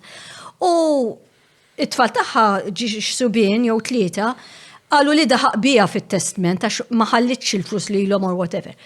Marru jiġġieldu għax imbagħad kellek ħafna armi fl-idej għandek gwerra u daħlu għandu u kalmu għax qalu jien ma tafx min jien, qalu jien hija kont dak li ġilit Ħażabbar, Ħażabbar kien eżanti mal-boundary, ma fejn għandek il-Franċiżi. Meta jħorġu l-Franċiżi, l-ewwel ma se jsibu ta' Ħażabbar qudiemhom. Taf kif jgħat Ħażabbar, għax inti għandek, da mux mill-belt ħerġin, dawn ħerġin mill-isla, mill-kottonera. Għallu jina, għallu salvajt il-Ħażabbar, għax meta ħarġu jien u sħabi iż-żazax Ħażabbarin li ġilidna uqtinnihom u beżaw u reġgħu daħlu. U n-nutar kien makak, għallu mux iż-Żabbarin biss, għallu salvajt il-Malta kollha int, wieħed minn dawk il-heroes il qed tiġġieled f'din il-gwerra li għandna, ħalli li mbagħad wara Marju bżaħ u he wants him punished għallom tal-liġi għajjat fl-office ma biex jikkalma dak il-ħin. Li kellek soldat Malti, issa għandek l-armata nerġa' ngħidlek tal-Ukraine bħalissa u filli int bħalissa lija you're nothing, miskin. You are a person. That puts me down a peg. Ara jien, as a middle-aged woman bħalissa għandi rispett lejk and so on. Jekk għandna Ukraine, jekk qegħdin bdiet gwerra fil-Ukraine. U inti issa jien qiegħda taħt l-art nieħu ħsieb itfa' u inti għatem barra u sparaw lek u laqtuk. Ir-rispett tiegħi lejk se jikber tenfold. Because you are my defense against the enemy. Iġri dawn il-Maltin kollha ta' kurraħa l-soldati Maltin, they were heroes. Fil-fatt dak li rejpja lil dik, laqas bistella u xej, u hija paċenzja miskejna. Fil-fatt qabel tela wad bila xi skudi u ma nafx xiex, ma tħallas speċi, you know. Anyway, and she wasn't the only one, kellek ħafna anki, anyway. Aqra l-ktieb. Interessanti. Ara xon, xon. All right, you. Just għas-semmija tagħna. Tista' kemm tgħidilna x'isimhom il-kodba tiegħek? U għadna nistgħu nixruhom il-kodba tiegħek? Dan li qed nitkellmu fuq u spiċċana nitkellmu ħafna fuq u ħareġ dis-sena. Jismu 1798, 1799 u 1800. Propjament jismu Once Upon a Time. Once Upon a Time fuq. Once Upon a Time. Ħadd id-data xkont għandek kif rajt il-film ta' 1917 ma fxek rajtuħx. U li tara data hekk. Umbagħad kien hemm it-tifel u jien inħobb ħafna l-Tarantino wkoll. U għalli dak iż-żmien rajna Once Upon a Time in Hollywood, u li għaxbart semmiex hekk ma' dak wieħed mikolti. Liħor huwa Women in Malta in the 18th Century. Vera minn tipo kieku kellin niprofa naqta minnu ma il-filmmakers li joġbuk ma konċ najt Tarantino l-ewwel wieħed żgur. Darba naraħta.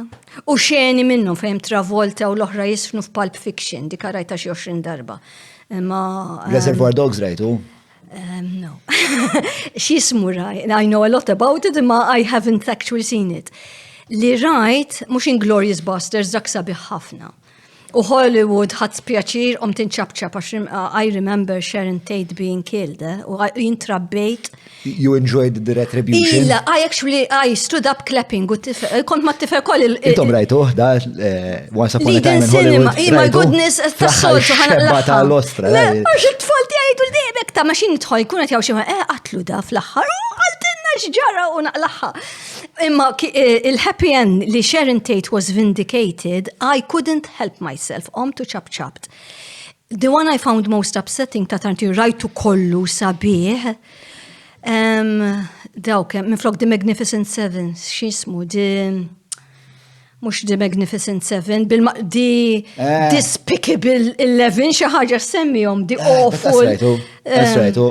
Dak rajtu kollu. There were scenes which upset me, ħat pjaċir li rajtu ma mussan ġenara. Taflek, as rajtu sra nitfafu l-watch list. Nasab Despicable 8? Despicable 8? Għamel Tarantino. Semmijom. Le. Ridiculous 6 u għal ta' Adam Sandler. Inglourious Basterds sabiħu, tara l-Hitler remote. Le, għamel Tarantino filmografi un batiti la wahda. The Hateful Eight. Yes, I love Tarantino. Django Unchained, right? Of course, several times. Dak ħad pjaċina can the house esplodi u koll. Stra retributtiva, mara. Ħanajlek, it's the opposite of what happens in real history. Where the good guy... Tarantino does that, ġifiri jaqbad slavery with dik is-sofferenza kollha, and you've got a black man, a man of color, supposedly. But I don't see anything wrong with saying a black man. I think a man... Getting his revenge. I've had a conversation with a black person. Black people don't they don't like, that didn't like, I gave him the description, a man of color. Ali, bro, I don't really like man of color. It's like, but I'm somebody not actually orange, you know, I'm black. Corrected me, Ali, tajt black. I like tajt black? This is so confusing. A man of color, mush colored man, a man of color, which is again very different. But anyway, Tarantino gives a historian that pleasure, what never happened, but what you would like to have happened. You know? Le, inti tħossok vindikat ħafna meta fl-axħar spiex ta' slave owners. I mean, history is so sad. L-istoria tanti kera horribli, and it's not truly good always wins bil-maqlub. Il-imbat, jattik dik il-fantasija. U għadak l-assessment tijak, għattajt wis affarijiet tal-ġen. U għadak l-assessment, mela, digressjoni zaħira, il-mod kif Tarantino jizzewweċ il-hip-hop ma' film tal-epoka. Rewind issa. Mela, hemm moment vera partikolari f'Django Unchained. Meta jkun DiCaprio jkun qiegħed fuq il-karozzin.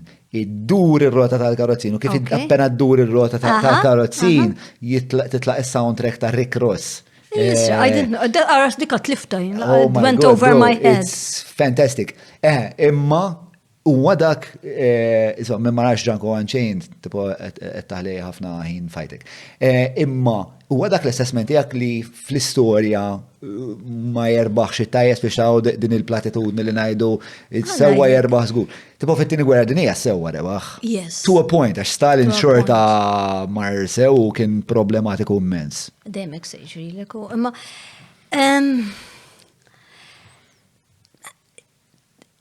Ara, fl-istorja might is right ħafna drabi. Ġifri, jina u li nħu pjaċir naqra fuq u Genghis Khan, eżempju, tal-Mongols.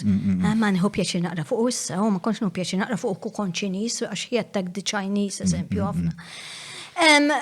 He was powerful, joqtol il-Romani għamlu empire, għax might is right, too. Might is right and that's it, too. Ġifri fil-history, ħafna drabi dak li jerbaħ. Sissa dejjem kont ngħid li is-Second World War was one of the few instances where it was justified li tqum. Għax imbagħad jekk inti you have a psycho illi ħajb għaddej, you have a justified kind of good one. Imma fimni good kontra Hitler u għax kif għadt inti mbagħad, għax imbagħad kulħadd mara rasu u I mean Stalin għamel mbagħad it was horrible. Roosevelt miet imma Truman li laħaq eżatt wara jwadda pil-bomba Hiroshima. I lived in Hiroshima for about 2 months as I was teaching there, mux wisqilu ta' kelli sabbatical. U jiena mort il-mużew ta' Hiroshima u maybe I don't know how I come across, but I'm not that emotional as you might think. Imma mek tanħas ħażin u kelli nitla', ġifieri Hiroshima l-Amerikani li wadbu, that's one of the biggest crimes of humanity. Iġvi the good guys who won the Second World War, Paul Truman, then threw the bomb on. U Hiroshima somehow, għandek nis, I spoke to people in their 90s, li jiftakruha. Iġvi belħek, għax ġan għalina kont naħdem, għax għamlu oral history fil-mużew kien jatem, with an interpreter because I don't speak Japanese. U kien 16-year-old, u kellek ħafna ħarsa tfal tal-iskola li kienu qed jagħmlu l-ammunition in the center of Hiroshima. U kien għadu kif spiċċa shift fit-8 ta' filgħodu. And he walked outside and went to sleep at 9 o'clock, 3 kilometers away, the perfect place to be jekk taqgħet inbomb. Dak iż-żmien, għax is-seksej The perfect place to be biex tiskansa. Aha. Or else, right in the middle, sa taqa fuqek u tmut fil-pront. The worst place to be is 2 kilometers away. Għax inti ma taqax fuqek u toqtlok. Imma mek, you're gonna have all the radiation, all the xisma. Allo, għal kif waqat, għam jiġri. U ma għaskinu jafu xġara, eżempju Tokyo ma kienu jafu xġara, għax daqqa wahda, Hiroshima, a big city, dead. Ma tisma xej, la tista tċempli l-om, ma jafux ġara, l-ewwel ftit sigħat għax imbagħad Japanese very efficient do jorganizzaw it-trakkijiet biex u ħadd qatt ma kienet waqgħet qed imbonfu. U da beda jirrakkuntana konna grupp għal u mexa reġa' beda lura biex jaraġġa u bdew jaraw isom zombies coming out from the 2 kilometer dawk li kienu ntlaqtu għallu kien waħda xi ħaqatlu my son I don't want to die tħallini xaw. Għalu tellaħħa fuq daru. So he started to walk, ma tistax titħol 1 kilometer, għax that was gone, ġifiri. U beda miex, fil-fat, what was, eżempju, jien li rajt heartbreaking ħafna l-mużew, marru jiġu l-parents ifittxu tfal. Għallu l-affart ftit li sabu, eżempju, sib zarbuna melted ta' t-tifer, u bekdow jindu, zarbuna, għalla tifta tarom fuq li xkafef, I can't take this anymore, u kalli noħroġ. Ma anyway. U daqal, beda miex jibdi xieħa fuq darum. U għala tinkwetax, għala ħanġorrok sa' kem insibu trakkiet, għax trakkiet kienu għadu ma waslux, kienu għadhom like 6 kilometers away. Għallu għaxi nofsi għaltlu nizzilni please. U għalla inti ma tlix li ma tlix tmur. Għalla no, għaltlu no, I think I want to die. Għax il-radiation għallen xitom I want to die. Għallu nizzila u mietet. Iġifir di atomic issa tista' tajt why għalfej għamila Truman to save American lives għax kieku l-Ġappuniżi would never have surrendered biex juża, he wanted to try it out, għat ma kienu napprovajnija. U isek tibda tajt force u biex jibezzaw koll il-Russians. Illi jisma, we have it and we're gonna use it as a deterrent. U kważi tiskuża, pero mbagħad. Ġimma wara, 2 weeks wara, reġa' waddaba fuq Nagasaki. That to me is unexcusable li terġa' twadda poħra. Because they were on the point of surrendering. I mean, come on.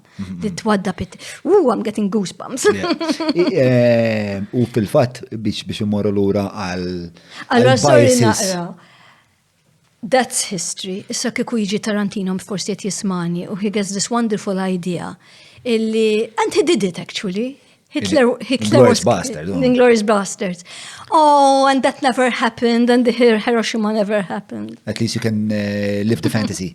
Biex imorru lura għat-tema ta' l-istorja tiġi interpretata minn nies biases differenti, hemm ktieb jismu The Untold History of America minn għalija. Okay. Ta' jiktbu tnejn minn nies wieħed minnhom Oliver Stone, id-direttur. U liħor Kavinsky xi ħaġa. U one jgħidu storja vera interessanti fuq Truman. Da Truman meta kien żgħir, insomma, dak missieru kien qasir, and he had a massive chip on his shoulder, missieru, u kien dat tip ta' bniedem, il-ħin kollu nkazzat, il-ħin kollu jidħol fil-bars jiskeru għat jiġilet man nies to prove himself. Dak huwa ktieb. Peter Kuznick. Oliver Stone li għamel il-films kollha kontra l-Vietnam mbagħad. Entirely. U dal-aħħar għamel dokumentarju interessanti ħafna fuq JFK. U għandek fil-fattu Little Big Man, ma nafx, was it Oliver Stone li għamel Little Big Man? Ta' Dustin Hoffman. Early 70s. Za Red Indians, għax kellek il-massakru tal-Cowboys fuq il-Red Indians. Again, minnet jikteb, John, sorry, waqaftek. Najdlek di... Le, ma t-immorru l-għura t-nkutax. Il-konversazzjoni hija bażikament General Custer. All over, don't worry. I don't know if you've heard of General Custer. Mela. Hollywood kellek l-Errol Flynn, General Custer, handsome, glorious man. Dak kien jagħmel genocide kważi fejtlu in-Native Americans. Issa, I think it was Oliver, see who's the director of Little Big Man, kien ħadem fija Dustin Hoffman.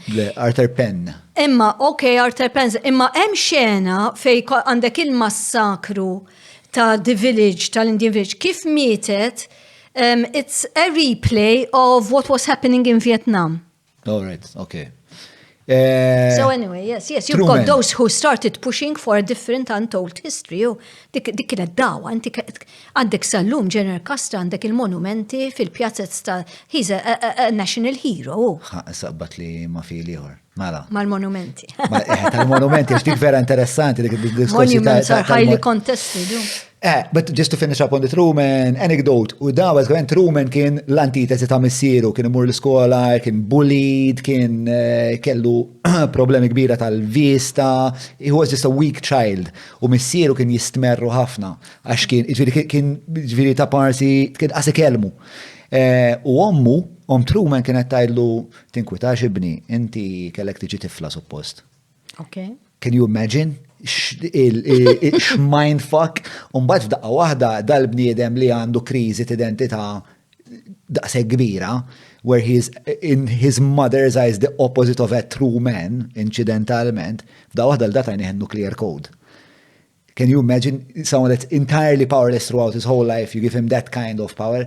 U speċa Oliver Stone jagħmel speċa din l-ipotezi fejjajt li parti mir-raġuni li da fl-aħħar għamel dal-massakru li jagħmel biex jivvendika speċta l-inkwit kollu kellu bżonn iltaqna ma' Jung, jistudja l subconscious, jisewwi ftit insomma. Digressjoni wara fuq Genghis Khan, apparentament Genghis Khan was a very prolific procreator. Of course, and we're all related to him. And we're all related to Genghis Khan. Like he had sex with so many women. Li ma nafx kux kolla, ma t-tifel ħopja li di. Li b'ximot jew ieħor speċa hemm ħafna DNA għadha tiġi fid-dinja ta' Genghis Khan tant kellu proklività affinità għas-sess. Mela. Dak indem jgħidilhom wear the mask. Kultant nipprova nobdi him, I find it very difficult. Min? Genghis Khan, that was his, meta tkun f'xi meeting jew qed tintaqa', I think Putin follows him brilliantly. You can never say what that person is thinking. I'd have so many gestures, I'm an open book, I think.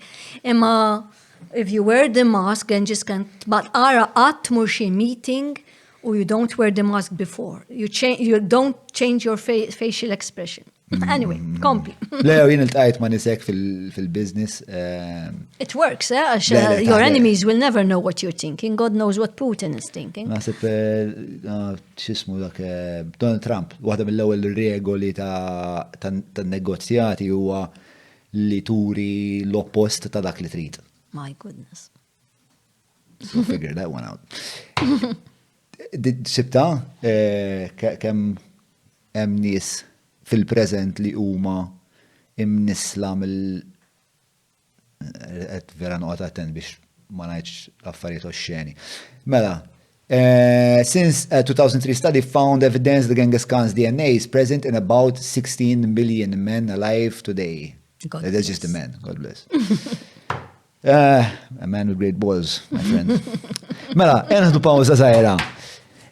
Niġu lura, rridu naqbduha fuq l-internet, rridu naqbduha fuq l-irveliet tal-58. U jiena għadni ftit mitluf dwar ġara wara l-irveliet ta' strandi ħafna xen saqsi karilek. Lura wara pawza ħafifa u l-lum għet mill-patroni tagħna, ir-Rud, ġabilna patron. I mean, we don't see poetry in that shit. See you soon. Fuck. Mawra sal-ħadnu ta' Derek mux tranzazzjoni kif ġibu laħa, fejn apparti tinqeda blifjen kwalità se tiġi mejjun sabiex issawar l-arfin tiegħek dwar dak li qed tiekol u titma' lil familtek. Biss jekk m'għandekx il-ħin ta' disa fejnhom il-belt, ibad WhatsApp lil Derek fuq 9986-6425 biex waslulek ix-xirja fuq l-adba. Mela, merħba lura wara dik il-pawża mhux qasira ħafna kienet il-pawża, ma insomma. Kif sejra taħdida li qed tieħu gost? All right. Għawek spiex ta' il-twemmin popolari huwa li taħdida interessanti immens. Naqbdu affarietna iktar leġġeri, l-internet. L-internet ta' 1962, spiex ta' tisma ħafna dwaru, pero nawalat li anka fl-iskejjel, spiex ta' ftit jitkellmu dwar dak iż-żmien, x'ġara, x'kienu l-qawwiet li kienu qed jikkontestaw xiex. Biex ta' nixtieq li fuq il-podcast nagħmlu naqra analiżi oġġettiva, kemm jista' jkun oġġettiva, ta' x'kienet jiġri spiex ta' li l-Knisja kienet qed tinterferixxi fil-politika, x'inhu ma l-implikazzjonijiet hemmhekk biex ta' nisma' ħafna dwar l-importanza li l-istat u r-reliġjon ikunu żewġ qawwiet maqsuma biex ta' Inti is-separazzjoni ta' Knisja u politika mhux minn dejjem kienet għax kellek assassin li kienu jikkontestaw l-election u kienu jittilgħu jivvutawlhom u so on. Li l-Knisja kienet għawa politika minn dejjem, minn il-kavallieri, jiġifieri kienu il-mexxejja tal-poplu, ftit ilu semmejniehom u anki kienu jekk issemmi l-kanonku Karwana ma kienx biss qaddes il-qudies dan imma kien jiġġieled u x'ismu involut ħafna politikament. Issa x'ġara fis-60s u ma nafx xi sidni ngħidlek. Isa Mela, ħajlek x'naf jien dwar 60s u forsi tikkoreġini u forsi tgħidli fejn għandi. Minix expert f'żmien tal-istorja, ġifieri, li hemm jiena tħalt fiha bħala pedagoġija. Sewa. Ġifieri jiena mbagħad apparti li historian jiena history pedagogist, l-expertise tiegħi. Allora mbagħad isni nkun nifhem f'kollox daqsxejn biex għal mat-tfal nippreżentawhom. U jiena dik kien l-ewwel darba li daħlet f'textbook tal-iskola kien fit-2009 fi ktieb li editjajt jien jismu From the Coming of the Knights to EU Membership. U fis-syllabus kien ilu hemm Church-State Relations. U għat it's about time li nsemmuha, għax it's one of those subjects li hu kontroversjali fil-history. Allura li jiġri fl-iskejjel tagħna u fl-edukazzjoni normalment jaqa' ċertu silenzju. Issa, ma naf, jina emmek daħħalta, ma ġifiri mbagħad għandek nies bħal Pirotta u hekk li huma experts u f'dil area jina mniex expert bħala historian fiha, ma. Ġifiri, mela għana għak irdu iktar niddiskutu il-valur pedagogiku, ġifiri il-valur forse edukazzjonali. Kif se tagħmel meta għandek, u mhux biss, għandek ħafna topics kontroversjali f'kull pajjiż ta' mhux Malta biss, imma f'Malta għandna topics li maħniex komdi nitkellmu fuqhom allura fil-kurrikulum nħalluhom barra. Mhux ikunu hemm imma xorta ma nagħmluhomx. Ikunu hemm ma nagħmluhomx, mhux li jkunu fil-kurrikulum u speċa nistudjawhom mod superfiċjali ħafna. Jew forsi b'mod superfiċjali iktar milli ma nagħmluhomx. Allura meta leġġejt li tkun inti deċidejt li jisma' di aħjar ikun il-ktieb ibbażat fuq il-kurrikulum. U wieħed mill-topics tal-kurrikulum ma' Shared State Relations. U niftakar minn kitib li jien kont l-editor minn kitib li dak iċ-chapter kont qed naħdem ma' tim ta' xi 8 jew 9 teachers li ġifi affarijiet li ppruvaw fil-klassi. Dan għamil chapter sabiħ huwa eżempju niżel l-ismijiet tal-isfijiet li kellna Malta dal-aħħar 300 sena l-istieg. Shared State Relations dik se ngħidu, you know. Ma l-speċi mhux se nsemmi dnub il-mejjet u hekk, imbagħad le rridu nsemmuh. U ktibta jien dik il-biċċa. U żajta bħala eżerċizzju għax aħna inti meta fil-pedagoġija jien ma nemminx li għandek timponi narrattiva, imma il-history sabiħ tiegħu li hemm ħafna thinking skills u kunċetti u ħiliet. Allura tkun ideali biex it-tfal tagħtihom opportunità nitkellmu fuq ħaġa li vera hija parti mill-istorja, dik li konna kollox li tkellimna qabel, il-bias. Allura ġibtilhom ġiex sorsi differenti. U l-eżerċizzju kien biex tara il-bias tat-tnejn u fl-istess ħin qed tifhem x'kien l-interdett. Mingħajr ma qed nimponilhom x'kien tajjeb u ħażin. U għalfej ħassejt li dik it-triq li kellek tieħu? Naħseb jiena ddejjaqni li l-verità nħallu affarijiet barra, naħseb li mhix ħaġa healthy li għandek topics li ma tistax issemmihom isiru tabu. Iktar kemm ħaġa ssir tabu, iktar ħajkollok problemi, ma toġobnix jiġifieri, naħseb il-verità li għandek issemmihom.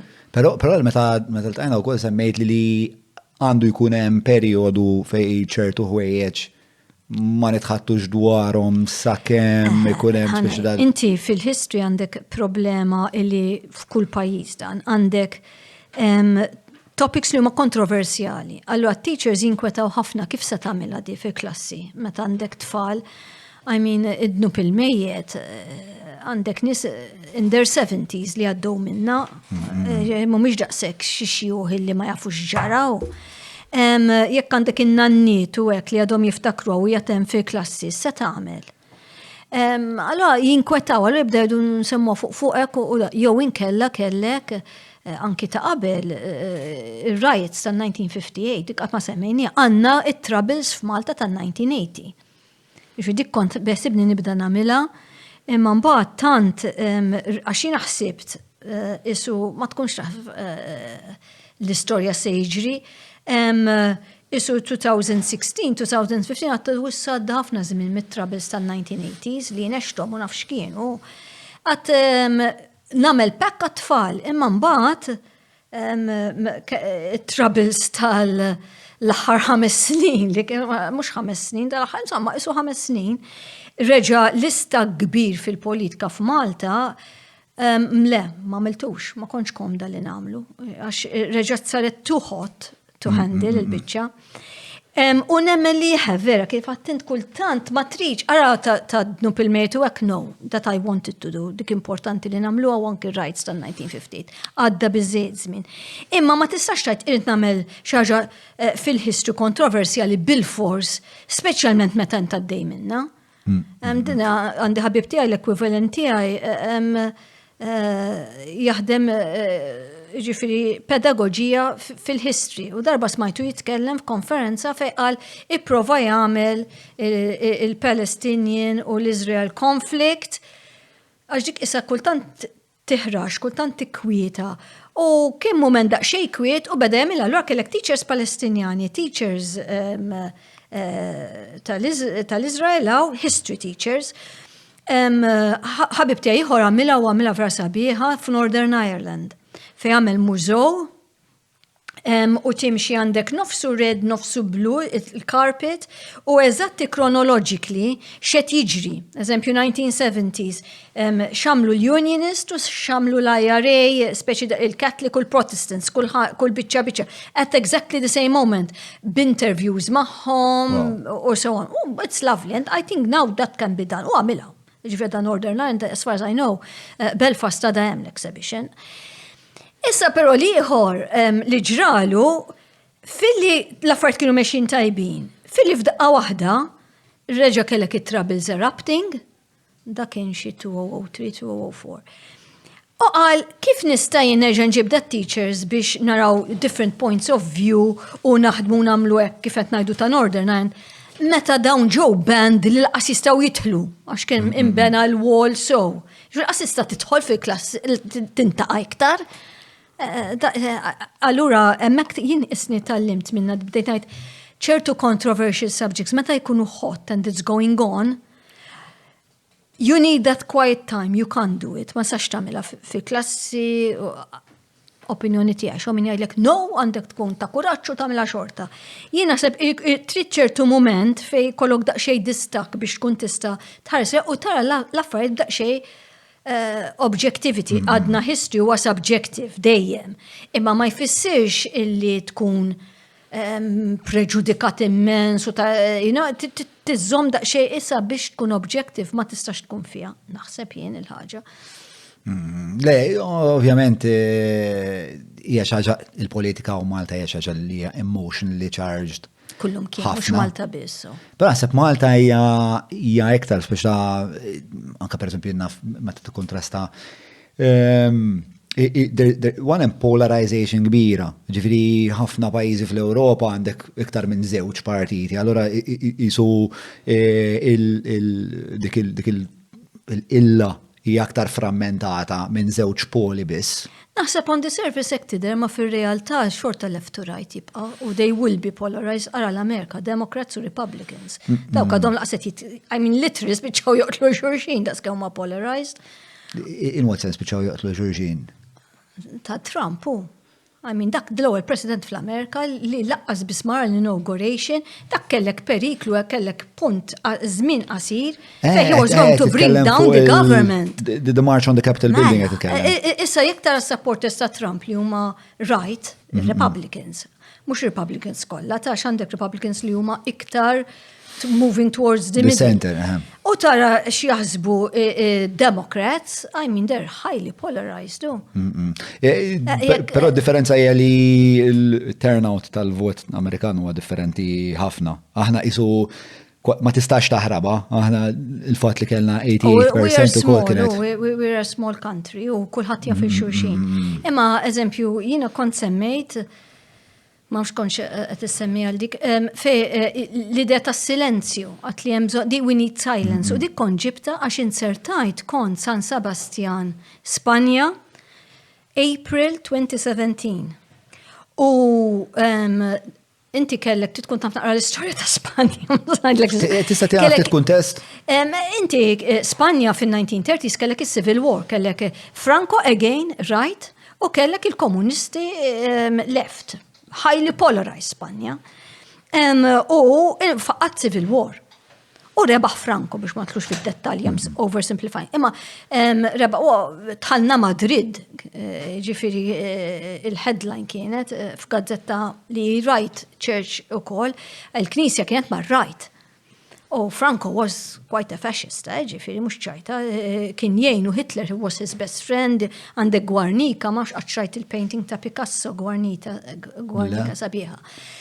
Guarnica fej, they used bombing l-ewwel darba użaw tip ta' bombi li tajhom li Hitler biex jippruvom. And he eradicated the whole village. U Picasso li kien minn Barcellona u kien ħarab u għet juqot Pariġi, when he heard about it, Picasso was a communist left. He painted Guernica, sabiħa immens, ġifieri. I mean, it's abstract, ma you get the fear and the horror of Guernica. Anyway, issa wara li rebaħ Franco, għax mux imbili terbaħ, issa dina u kollu, ma nafx Putin se jagħmel jerbaħin. Once li erbaħt, you have to be a huge dictator to control meta kellek civil war fil-pajis. Slowly, however, Spain became a democratic country. It's one of the EU countries, u Spanja l-lum. Issa, how did they do it? Inti Franco baqa ħaj for quite some time. Il-fat li mbaċċjaħu miet, that helped. Imma mbagħad inti għandek illi at some point, kif se tagħmel biex taħdem fl-imkien? Allora smajt wieħed professor talking għal we needed silence. A conspiracy of silence. Il-pajis kollu, diħat ma kitiba ta' ġifri ma unconsciously tkun qed tagħmilha. Jo mhux unconsciously, subconsciously, għax unconsciously meta tistordi u dan, subconsciously. Subconsciously, ma nitkellmux fuq dik. U dik kwa tiġi, anki dnub il-mejjet, anki dak il-teacher tija jien nifmu, għax dak kien ftit ikbar minni, għan nitkellmu fuq dnub il-mejjet, no, you don't. Oh, there are good reasons why not, ta' set għajem trouble, set għajem konflitt, għax se jibdaw in-nis jirrabjaw u so on, u terġa' tqajjem għandna xorti it-troubles tal-80s għaddew, s'ista tmur terġa' titkellem fuqhom, and so on. Issa f'San Sebastian, I was lucky to be at a conference there, that jitkellem għal we needed that time of silence. Għax int ma tistax tibqa' ngħid, it was so fresh, għax fis-70s għamet leta mbagħad jagħmlu l-bombi joqtlu n-nies u hekk. Leta huma is-separatists ta' il-Baski. Yes, il-Baski u so on. U kellek ukoll tat-30s. Allora ma nistax jien, eżempju jien int tittamel interview lili Malta żgħira, u hemm bżonn tkun Malta żgħira anke Spanja, we know each other. Di li missira kien qatel l-nannu, ma nġibiex. Jow jien ħammur nitkellem ma' John Mallija, illi naf, illi bintu kienet involuta f'dik il-bomb illi qatlet lill-kuġina tiegħi, you know. So he said, suddenly people said, no, we have to forget this. So you would invite me, I would come, but we would never talk about it. And it was their way of coping. U tifhimha. Għax jekk jien qed inħarslek dak li jien jekk kif qed ħarset dak li qatel you can't deal with it, you know. So he said there was a conspiracy of silence and that helped a lot. And yes, I do think that there should be a respectful period of silence fejn tirrispetta naqra the victims of the conflict. Għax in a conflict there will always be victims on both sides usually. Imma xorta, inti ħseb li l-internet u mela, jena tufti tkun test ukoll għall-livelli tal-50. L-internet kellek illi min mhux lest jivvota partit officially jekk kienet id-directive illi jżomm mal-Knisja, imma it was clear li jekk ħadd tivvota l-Labour Party, inti għamil dnub mejjed. Issa dik tagħmilha llum, u inti tibda titħaq who cares. Imma you're talking about the early 1960s. Fejn għandek dawn anki l-Labour Party kollha kienu prattikanti dawn bil-festa tar-raħa importanti, you know, I mean everybody was a Catholic, not just a Christian, a Catholic. Iġvi inti li bniedem tal-you can't receive the sacraments, a Catholic, tamillu hekk. This means, tafu sagramenti x'inhuma, la tista' tiżżewweġ, la tista' taqammet, kienet taqammet ma bil-moħbi, la tista' xismuaw tindifen il-funeral, you know, ġifiri, u dawn. U għastuħu l-grizma, li kienet nasib liktar problematika, jen. Il-grizma tal-mejtin. U fejħat indifen, għax inti ċimiterji tagħna kollha parti mill-Knisja Kattolika, allora inti għalek jgħidu l-mizbla, għaliex inti you have to, titfnu ma mux on holy ground. Ġifiri, din, it was no joke, ġifiri li tamila, it was cruel to do. Għal-kem ma kienieċ mizbla, fil-sens jira mux mizbla immaġna hekk. Jgħidu l-mizbla, you have to, ma fejħa, anki Ukraine parissa problema kbir se tamel bil-katavri mejtin, u fejħa titfina. Għandek kwantita kbira fejsa. L-addolorata, U xorta fl-addolorata, Ma tix misbla, consecrated. imma mux konsagrata. Imma anki l-knieses ma' nies issa mietu għalla jfirlu ma' nftakru ġabu fuq li Ospiteri rakonta kif bil-moħbi mar għax inti kellek assessin li kienu left imma bil-moħbi u speċi daħlek u l-knisja minn wara żewġu malaj isom ser u ħarbu jiġru, you know? U anki laqsi għarek, tmurt biex ma jqerek, xo. U għal dak iż-żmien kienet daw l-affarijiet kienu. U bat kienu jkunu jafu li xi assis li jaħfirlek, allura kull min ivvota Labour.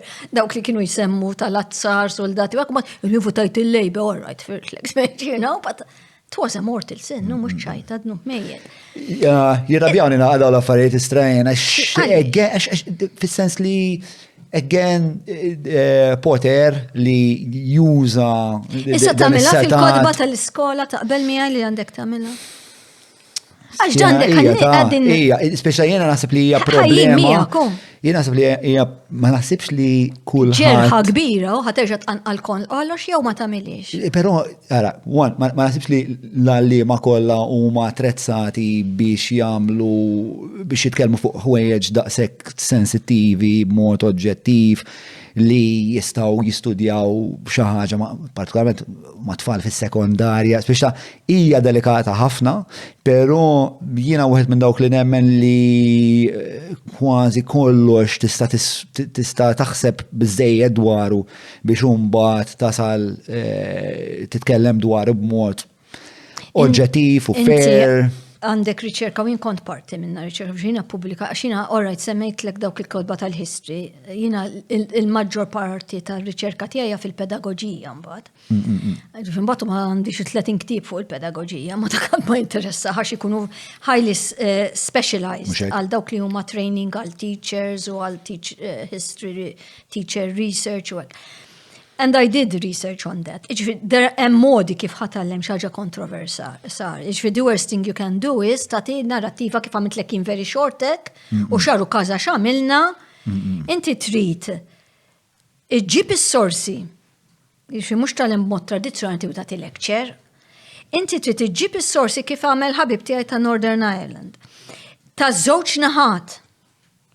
Mbagħad tippreżentom lit-tfal, nistudjawhom, nanalizzawhom, nispjegaw il-kuntest ta' x'inhu jiġri, ġifieri mbagħad fil-li daħalt fil-ktieb jien ġibt it-Times of Malta illi semmew li dinja kera imma ġustifikata li l-isqof ħarġ direttiva. Ma kif tiġġustifika xi ħaġa li hija speċi abbuż ta' kważi tal-ignoranza li kienet tipprevali dak iż-żmien u dan it-twemmin superstizzjuż. Imma ħanajdlek, meta trid tiċċensura xi ħaġa, meta trid twaqqaf xi ħaġa, issib l-iskużi kollha li trid u tiġġustifika kollox. Kif iġġustifikaw ma qalu ġustifikabbli ma kif? Jien naħseb dak iż-żmien bħalhom kontna, mhux kont nagħmel bħalhom, imma jien kont nobdi u ngħid isma' l-isqof għandu raġun. Jekk nempatizza vera b'dak it-twemmin ta' dak iż-żmien. Għax inti, what was this? 1962. Taf xintajt 1962? Għandek Kuba u l-Amerika u Kennedy, dak għamel ħbib ma' Khrushchev u dak ġi telaq bil-missile, kellek l-missile crisis, kellek il-Cold War għaddejja. Aħna fil-ħissi ngħidu Reds under the bed. Kienu fissati l-Amerikani li ġew il-komunisti ġejna li jom biex joqtlhom u vera kienu ġejjin, imma dak literalment kien tela u Kennedy għallu ħareġ x'ismu għaw bil-armata Amerikana, bil-Navy għaw Amerikana, u da tefal magni u they were facing each other.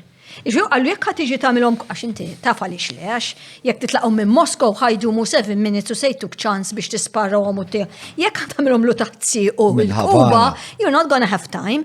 U vera kien it wasn't, ma kienx paranoja, di dak vera kienet jibda jibnijom u jgħamilom hemm. Iġvini għandek the whole Cold War going on. Allora inti bda tajt, għalek jina mbat li tfal tamlilom il-kontest tal-Cold War. Kiku jina l-isqof. U da il-Labour Party qed tara qed imur lek left. Kenem li semaw mikantaw il-Socialist International li ħajjitħlu fi gruppi ta' socialist groups u so on. titwaqqaf, it's protection, no? Tittiħu ħsieb, illi ma jmurx dawn imorru ma jmorru lek u jisiru bħal Ċiniżi, jisiru bħal Russi u jivvutaw, da minn toftaf minnu, da miġnu, da se, da naw, da, you know? Allora, it's not that easy.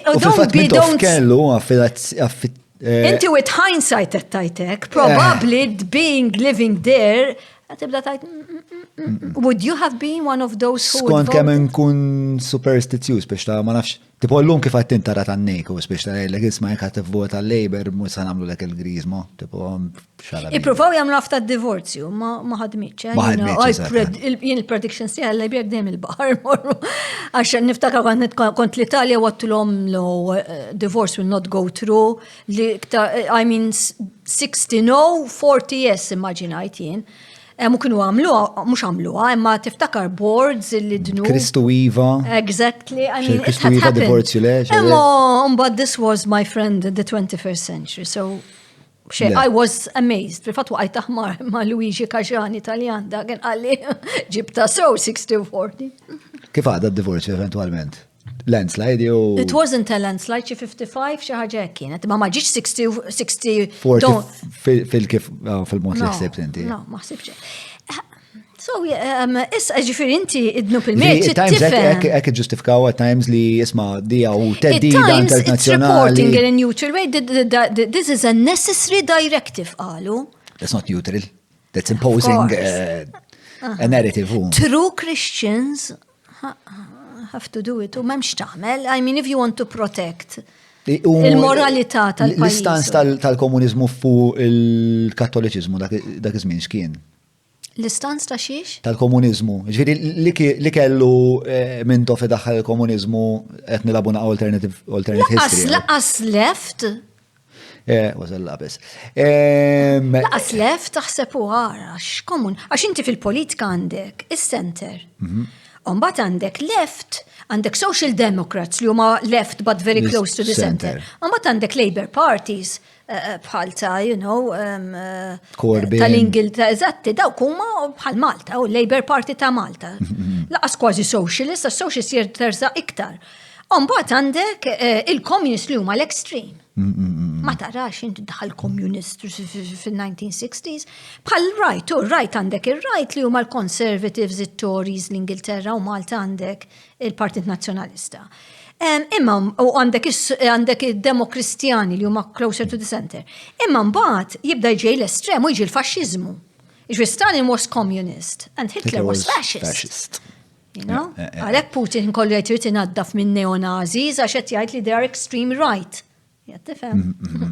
Ma mux għadħal komunizmu. Any left is a danger. Any left was a danger for the church at the time. For everybody. Ħafna Maltin li huma konserv. Għadha sal-lumu, I mean, li Labour is trash u li people on the left tibza minnom, you know, għax left signifies a certain stereotype, li tibza.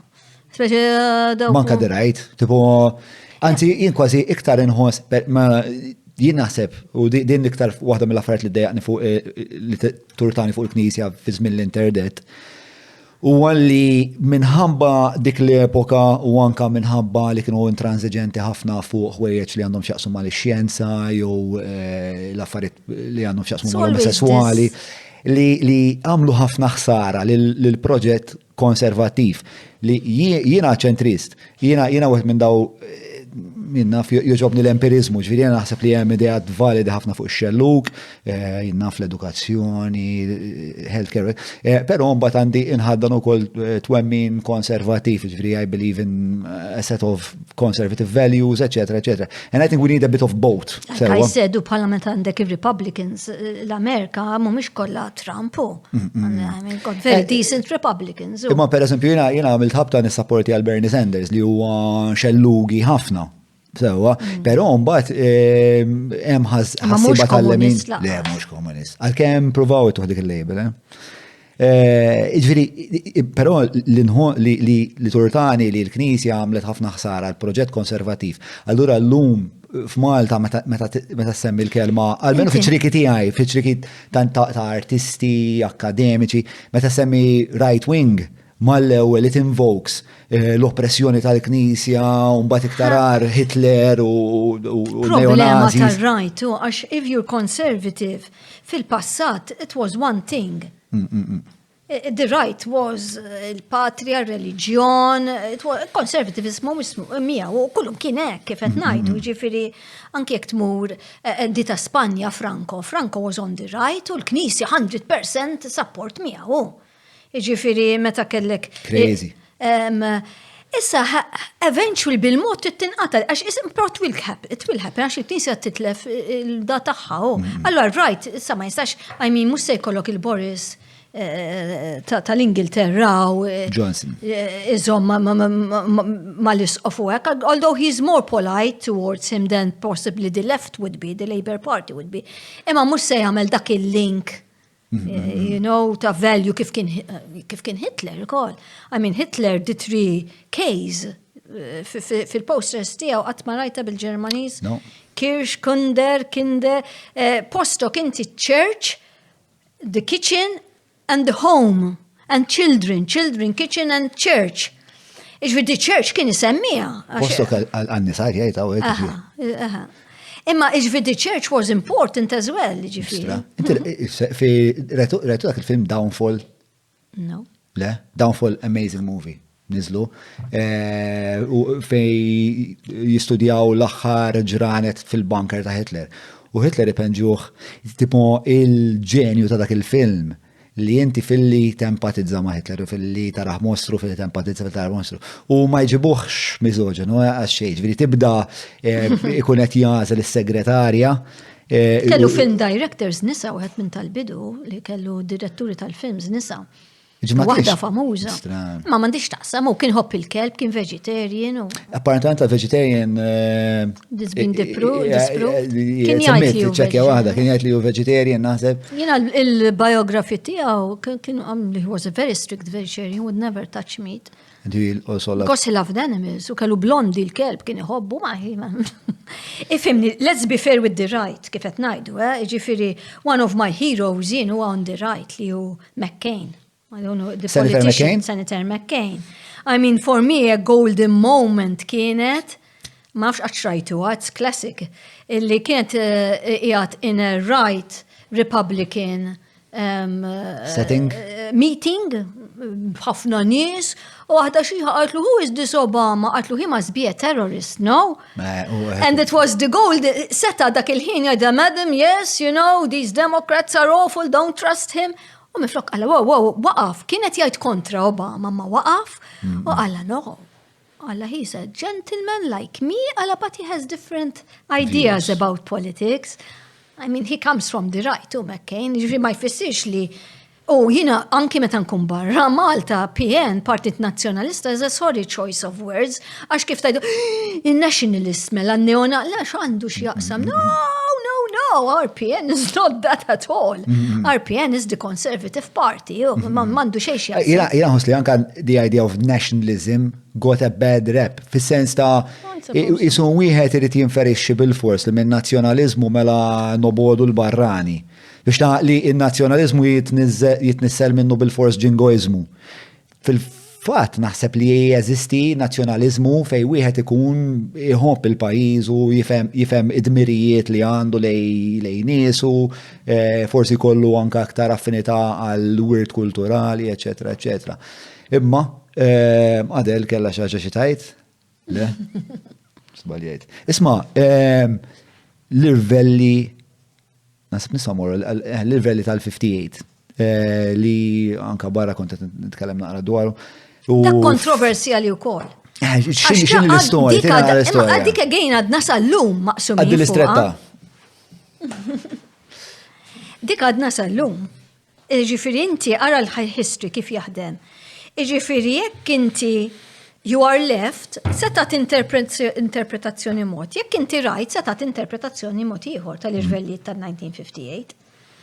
Daka fit-28 April, l-lum 28? L-lum 28? Ok.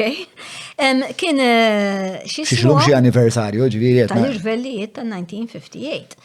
that was the day where it was called a National Day of Strikes. Kienu ilhom għaddejn ta' xi ġimgħa. Imma that is mostly the day we mentioned, 28 April. Issa, jekk inti tara minn on the left, min ipparteċipa f'dawk l-irvellijiet li kienu organizzati minn Dom Mintoff u kienu officially organizzati mill-General Workers Union. Għax inti kellek il-gvern koloniali li kien hemm biża li ħajibda jtajjar in-nies mid-dockyard u hekk. Issa inti kellek il-Prim Ministru Dom Mintoff fin-1955. U dak ried l-integration li nsiru parti mill-Ingilterra. Imma meta mbagħad it didn't work out, soqgħod nidħol fid-dettalji kollha ġenninkom. But anyway, by 56 he resigned. Issa, the minute he resigned, bdew dawn il-protesti speċi organized.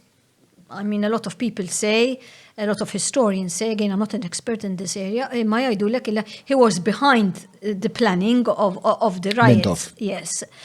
He wanted it to show, whatever the reason given, the agenda was that, look, we can give you trouble to the colonial government, we're powerful. Imma ma kellekx il-Maltin kollha waraj kif ġara tal-Franċiżi.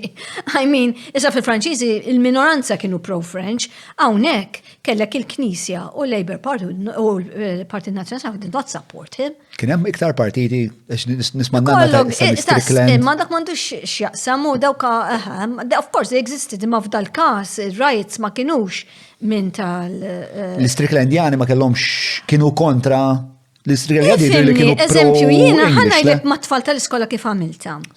I got interviews minn dawk illi kienu ħadu sen fir-riots. U kif jiddiskrivuhom, il-moment, il-nazzjon u ġilidna u so on. U għandek minn dawk illi kienu kontra riots. Għandek ħafna tar-rajt kienu dawn b'sata sħama li qed jieħdu l-excuse biex joqgħdu jkissru jfarku u so on. Imma anke kellek min kien Stricklandjan eżempju, allura ma interessax u marċi strike, but if you're a strike breaker, eżempju waħda minn the people li użajt l-oral history tiegħu, għalli li missir kien Stricklandjan kellu l-ħanut marċi strike. Allura għatassax kif jaddu meta jiġri strike nazzjonali, jekk int mur tiftaħ il-ħanut, jwadbulek il-ġebel u so on. Ġifri kellek partiti oħra, ma mainly it's the two big ones. Pero ma kienx il-Partit Nazzjonalista, il-Partit Nazzjonalista għadbil edha watching and enjoying themselves. So, I mean, when your enemy is making a mistake, don't interfere. Bħal meta kellek tal-xismu, tadnu bil-mejjet, il-Partit Nazzjonalista saċ watching, il-Knisja li għamlet idnu bil-mejjet. All right, they benefited. They benefited not naħseb jiena xi. It would have been lovely kieku xi ħadd minnhom għal this is wrong kif għamel McCain, but nobody did. But anyway, minna ħadd Ma kienx hemm issa ma kien hemm ħadd li għandna li jitkellem kontra. No, I don't think so. Not that I know. Li hemm fin-1958 u għandna Ammiral Borch Olivier li il-colonial governor offered lil Borch Olivier biex to take over the government and he refused. I think that was quite honorable to do, you know. And also, who the fuck wants to clean up that mess? Yes. Look, again, like I said, sit back and enjoy it. And what, you know, for 1964, Borch Olivier ħabbja ċib l-independence and so on.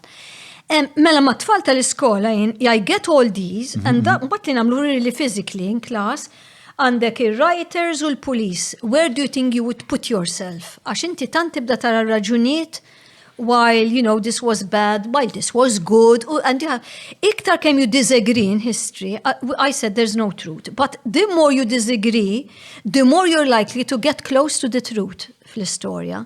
So you need multi-perspectivity, kem jista' jkun. Issa, jina nemmen ħafna illi l-istorja mux biex qottajdrom storja tfal, imma, okay, I have an agenda and people don't agree that you should have an agenda, but my agenda is they're going to be citizens of a democracy. Issa jekk inti ħadd ivvota, I think having multi-perspectivity is extremely important, okay? Ma jfissirx ma tagħmilx ġudizzju, Għax diġi li ħafna nismaħħa, le, jekk da ħażin, titajdlu ħażin, xiex fejn tajdlhom it-tnejn indaqs tajbin, le, ma tarax. I mean, anki fid-dub il-mejjet, again, a lot of people don't agree with me. Pero I do think you have to take a moral stance fej jidħol il-history. mux nisimaw l-istorja biss, you be objective, but you do actually make a judgment. Ġifi at the end of the day, vera, kellek il-Cold War and all that, but ma tistax li tfal tajdilhom li attintu li jekk xaħt vota b'xi mod ħajmur l-infern, I mean that is morally blackmail and you shouldn't do it. L-istess ħaġa jinnaf ta' Franco rebaħ, okay, that silence, but li kellek massakru, li kellek il-Holocaust, ma tistax tajt I'll just tell this story and that's it. U mux bħalik iku li il-Knisja għal dik il-ħabta ma kellix odot biex twassal il-messaġġ li per eżempju isma' għaj jekk da ħandaħlu x-xelluk taf x'qed jiġri u jaf jiġu l-komuniżmu biex setgħu kellhom pulptu, kellhom udjenza, setgħu jagħmlu jekk ridu u waqqas ġifieri intant ċert li missom għamluha, ma kienet tkun ħafna inqas gravi kieku pruvaw jipperswadu b'mod iktar diplomatiku, politiku li jispjegaw il-kuntest. Dak nagħmlu laqas illum. If you have an enemy, what do you do? Jekk int għandek xi ħadd u jista' jkun għandek raġun ta' li ma tridux jagħmel xi ħaġa. Ek se tagħmel. Ħatajdilhom isma' jien ma naqbilx miegħu miskin ħallih jagħmlu dak il-film. Le, mux ħallih jgħamlu, le. You stop it by any means possible. No, le, jina batem emil. Minix ġustifika, etnajlek x'namlu. Ma mux, I don't think that's the right that's what you do. Mentality to adopt. It's horrible and very nasty. Ġimajlu kelli, jow ġimajlu, Mario Filip, ġematejlu. Kienaw, speċna jiena għet minn dawk li naħseb li l-istat ma kellux jiffinanzja satira fuq xaħat li s-sitxur qabel l-istess stat kien instab responsabli. Ma look what you've just done, John. What have I just done? You've given a reason why it should be stopped. Yes, because it was state funded. There's always an excellent reason, no? I'm going to have a belief, right? I'm going to have a belief. Yes, but you're not just going to say it. I am going to bring Mario Filip here and I'm going to allow him. I'm going to give him the platform. I don't want to talk about a person and just put my beliefs across without giving the other person the opportunity to sit down with me u jgħid li isma' le bro, jiena naħseb li din hija ċensura u nagħtih l-opportunità. Jiena wet minn imma dak int. I think you would do that. And I would do that. Naħseb li jekk għandu jsir. Normally people don't act that way in society. Inti li għamlu you usually kill the whole thing, not għax ħatmu baħna, no. Mux biforsa what's his name, Mario Filip, I happen to think it was very distasteful and he shouldn't have done it. I would have said that and stop it. Ħafna drabi mux hekk namlu. Mux biforsa nsemmu dal-kas anything. Suppose someone brings out a book. Suppose inti kteb ktib. U in politically tirritani ħafna fuq u dal-ktib. I'm not stupid, min is-senajt I want to censor it. Għaxin kalla jgħidu l-ek mi xarru kaza, you're wrong, kif għamilt int mill-oqbis ta' dnub il-mejjet. Imma li namel jien najt, taf li da state funded, taf li daħal seta li l-università, l-università ta' tiflus lil dan, jew l-education department, ħalli inti juddivi, xarru kaza flus il-pol. Imma għalija dawk huma odot li għandhom ikunu hemm, li jiena jkolli ir-raġunijiet. Imma għax inti għatli. U niddibattu. Il-Knisja missa qalet, iva. Imma l-Knisja abbużat hemm. Imma l-Knisja ma qalit x'in ħan iċ-ċensura qalet. Il-Knisja qalet li inti sejjer l-infern, li inti ħatmut. U wara li tmut, speċta editek b'xi ħaġa li vera taf li speċta tista' timmanipula għax inti m'għandekx edukazzjoni speċta. Il-Knisja ma qalitx jien qed nibża li l-power tiegħi se jispiċċa jekk jitla l-Labour Party. Il-Knisja qalet we want to protect you. We want to protect your faith. So much so illi ħatamel dnub mejt u se nsalvawk. L-Inkwiżizzjoni, jekk tara raġunijiet tal-Inkwiżizzjoni sa semmu 18th century. Meta tarom tajt kontra l-erezija, tibla tajt għandu raġun, da biex jisalvani. Għet jittorturak biex jisalvak. L-unika punt li għandi biex ta' nishtiqna l-luċida huwa terminu by any means necessary. Biex I entirely do not think li we should persuade by any means necessary. Biex once li l-premessi kunu. You are either in favor or against. There's no midway. Ma tistax tiċċensura meta l-affarijiet joġbuk, u meta l-affarijiet ma joġbukx, iva. You can't. Però ta' There's no grey area. mhux fil-fema tiegħi ċensura hija meta l-istat jgħidlek isma' di ma tista' jiġi hawnhekk jgħidlek diġan dal-podcast ma jsirx aktar. Jiena li għall-grazzja tagħla ngħix fis-suq ħieles, inti taħseb li dal-podcast b'xi mod ħajkun fuq il-PBS? No fucking way in hell, right? Imma għal-grazzja tal-Alla jiena qiegħed ngħix f'dinja jew għalmin f'pajjiż demokratiku fis-suq ħieles fejn is-sajt ma tidux fuq il-PBS xala bibi. Jiena ħaniftu fuq l-internet. U Mario Filip għandu l-istess opportunità bħal mandi jien, bħal mandu kulħadd.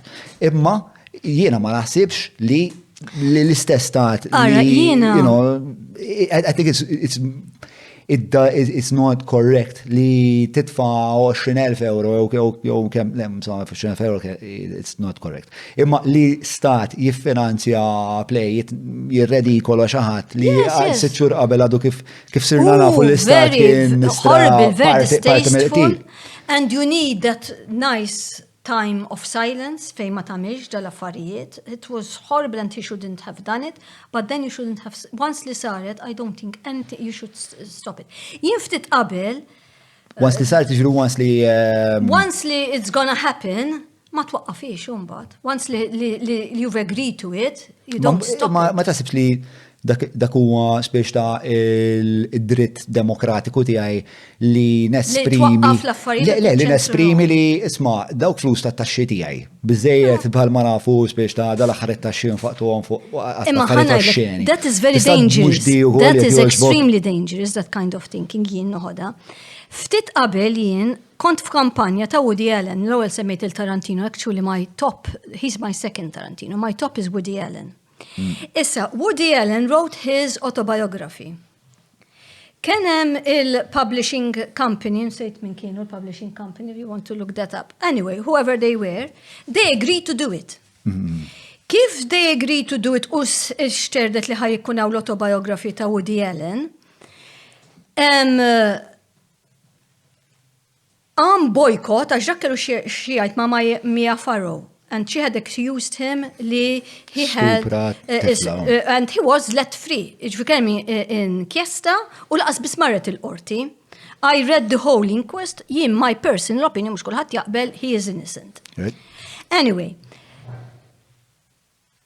Mia Farrow u l-grupp tagħha li her supporters said jekk dil publishing company se tagħmilha we boycott it. U l-publishing company why should we, like you're saying, why should money our money, we're not censoring, mur għamlu ximkien ieħor. Imma aħna ma rridux nagħmlu, għax qed nibżgħu li ħanitilfu readership and we realize we made a mistake. Woody Allen, kif sarek, you have no problem. Within 48 hours, I was one of those writing petitions u hekk, ħatfuh publishing company oħra u għamluha.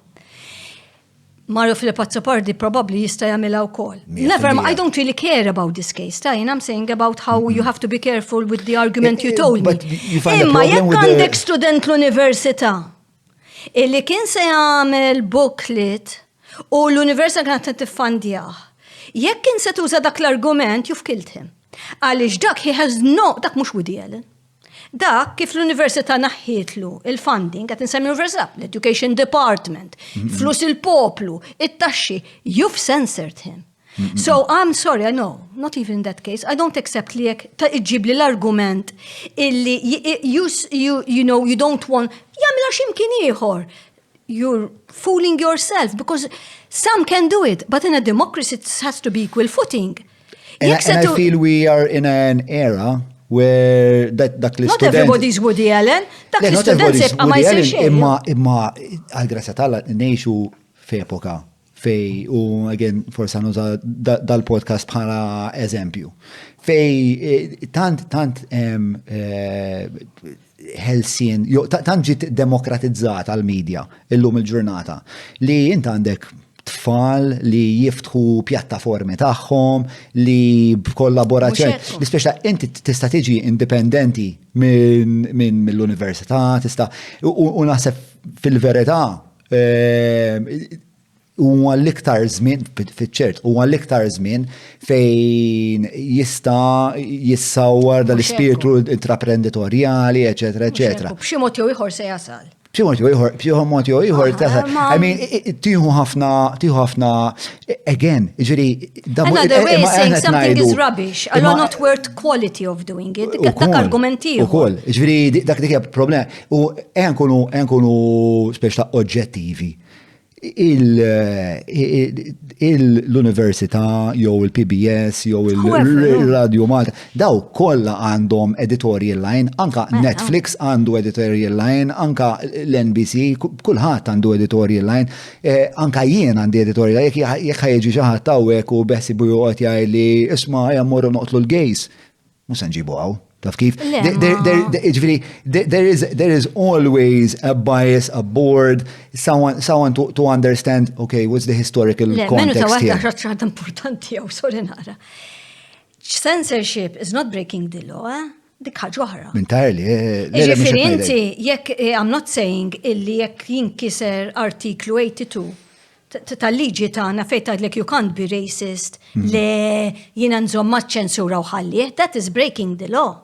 I'm saying about censorship fejn m'intix tikser il-liġi. M'intix you're not doing hate speech kontra grupp ta' nies, hate speech against a group. If you're breaking one of the jekk dal-liġi tal-pajjiż jew one of the human rights, dik m'għandix taqsam. Okay, imma xorta kull istituzzjoni li xandar xi ħaġa għandha editorial line. Of course. U jkun hemm editorial commissioners li jeleġġu x'joħroġ ma joħroġ. Ġifieri l-iżbal hawnhekk saru jidher li rajt il-Mario Vella jitkellem dwar. L-iżbal hawnhekk sar fil-fema tiegħi meta il-board Manuel raw l-iskript u daw. Imma once issa qalu speċjalija da aċċettabbli. Fil-kuntest storiku interament mhux aċċettabbli. It's horrible. Issa mbili tgħidli mhux il-likja u tista' taqra review. I'm not used to reviewing plays before I see them. Why should I? You know? I mean, play fuq Netflix ukoll għamlu film which I love, I keep seeing it, jisima Boys in the Band, kienet ta' 1960s. It's a group of about gay men, about 10 gay men, mal-iskript bellezza. 1960s is what banned everywhere, ma ħallux issir. Issa, tista' tgħidli mal-iskript xorta kien leak, dax underground kienu qed jaqraw. Is that a valid reason why you should ban it? Mux l-istess. Għaxxort għandek aċċess għalih, kulħadd kellu aċċess għalih. Let's go back to the point li no one banned Mario's play. Mario, it was stopped from one particular theater.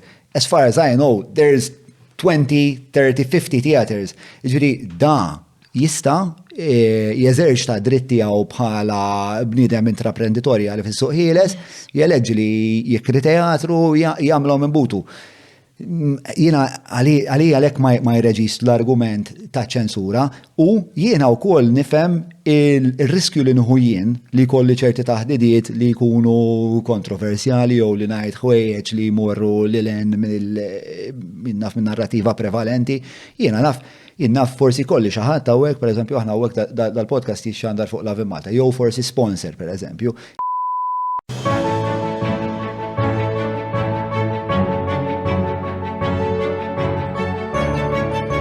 Il-ħobża tal-Malti, il-ħobża tal-Maltin, minant il-Maypole.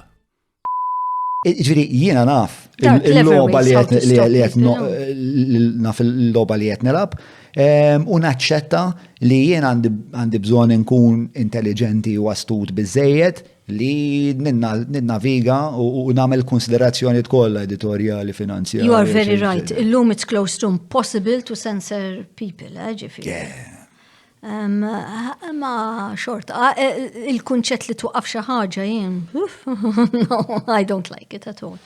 I can xorta ngħid li żball li huwa iddeċida li jikteb play bħal dik. Horrible. Forsi ġifieri u hawnhekk fejn nistgħu nitkellmu fuq il-bajs ta' John Mallia, speċjalment meta qrajt ir-rapport tal-inkjesta u tara li l-konklużjoni kienet li l-istat ħoloq l-ambjent biex dir il-mara tiġi maqtula.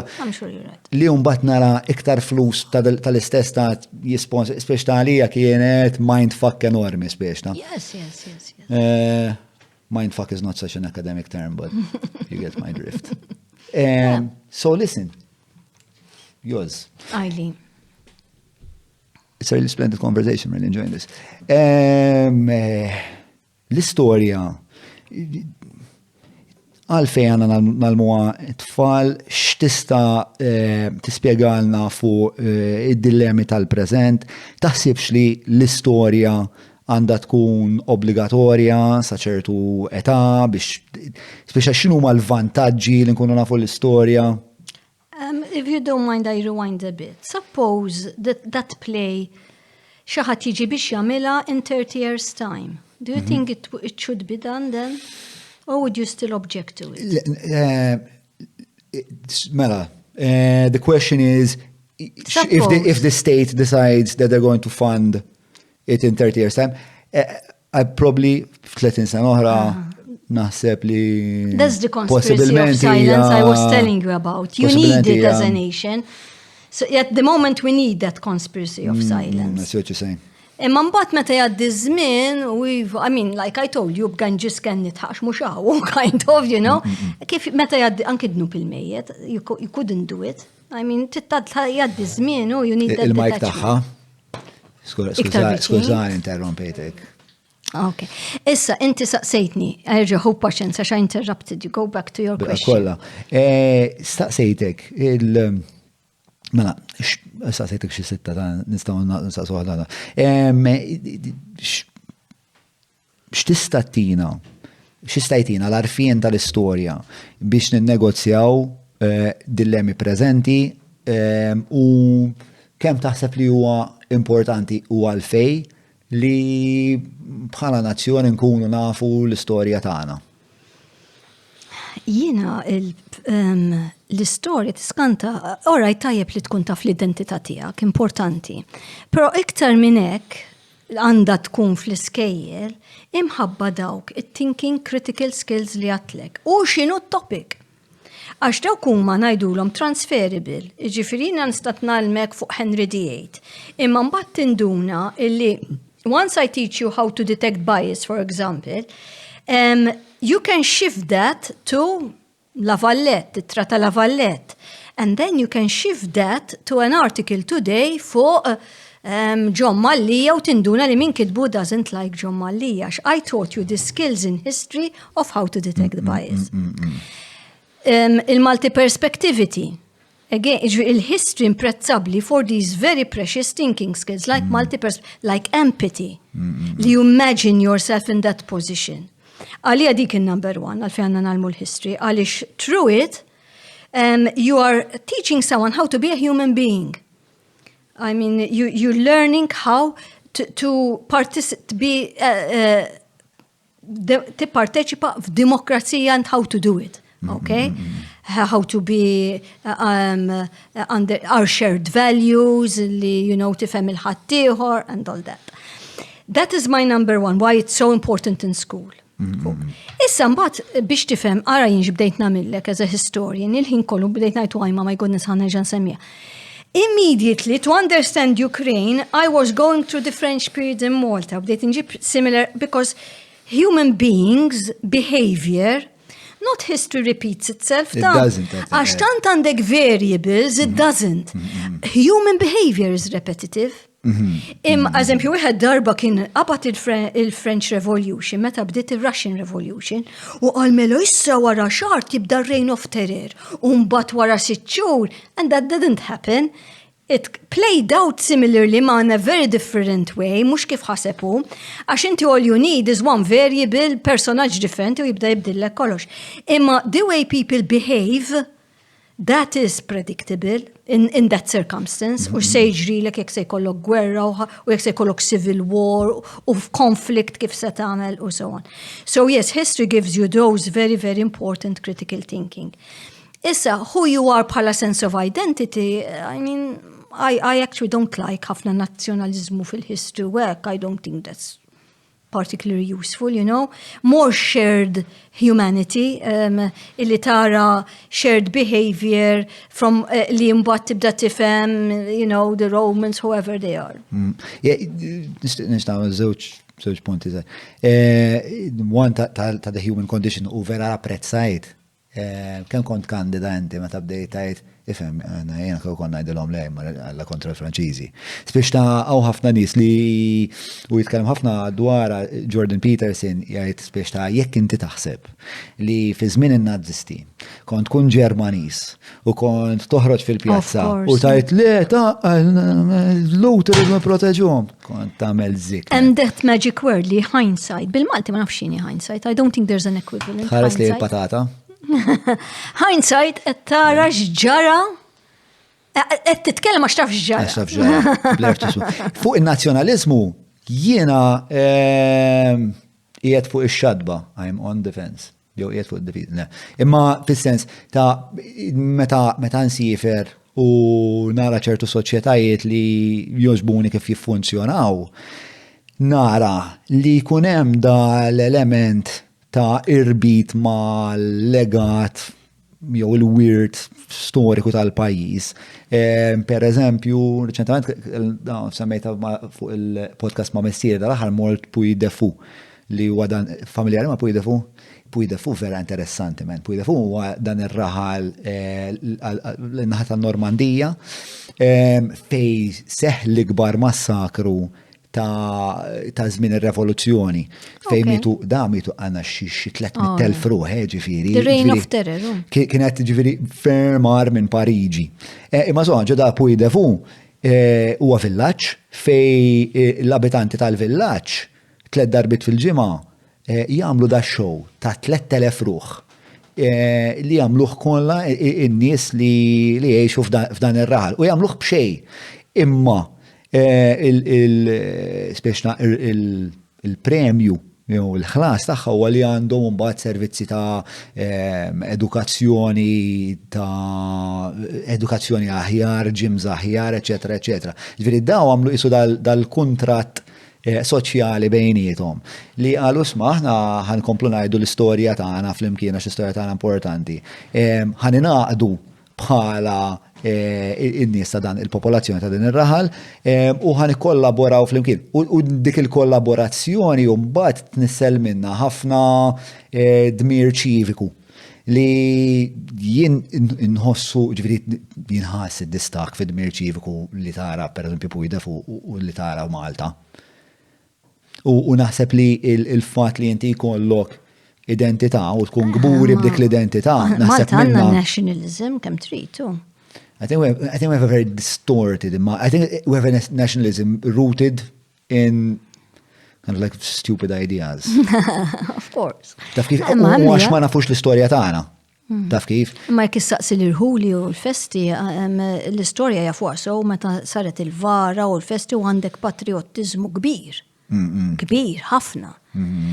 Ma nationalism, mux dina ħmerija li semmejt, pero what you said, Eve, li attent, it's dangerous. You're sitting on defense.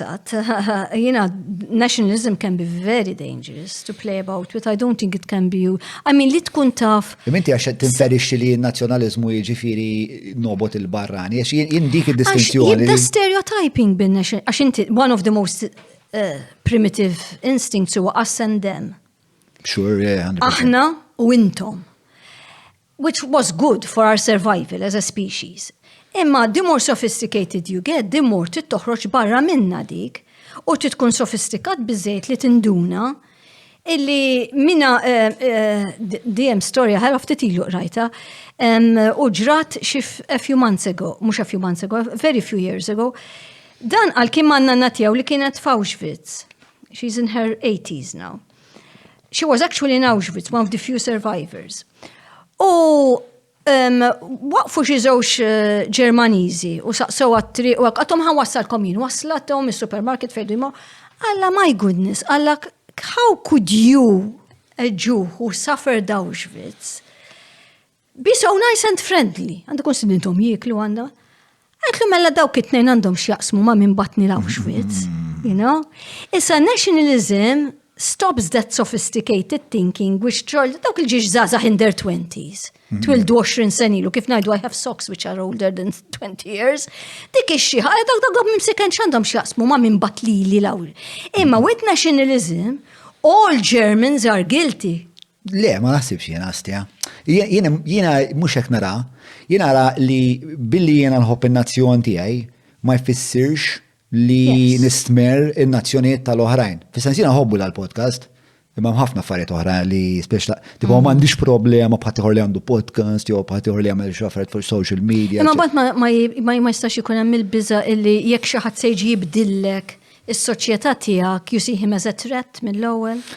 Dik tista' tkun perikoluża, però għalhekk għandna bżonn nitalmu iktar l-istorja, għax mill-istorja mal-ewwel tintebaħ li il-multikulturalizmu huwa inevitabbli, li l-multikulturalizmu isawwar anka l-identità tan-nazzjon tiegħek. Malta huwa speċa eżempju vera ċar, il-lingwa tagħna hija lingwa spiex ta' infassla. Minn dejjem konna multicultural aħna. Issa iktar minn qabel. Ġifieri kważi għalija jekk aħna naċċettaw l-identità tagħna vera x'inhi u nożżuha, anzi aħna jiena fil-fema tiegħi il-Malti għandu jaċċetta kemm hu kosmopolitan u isib il-bixra tan-nazzjonaliżmu Malti għandha tkun il-fatt li aħna dejjem irnexxielna nintegraw kulturi differenti biex fl-aħħar mill-aħħar sawwarna l-Malti u issa l-ġurnata.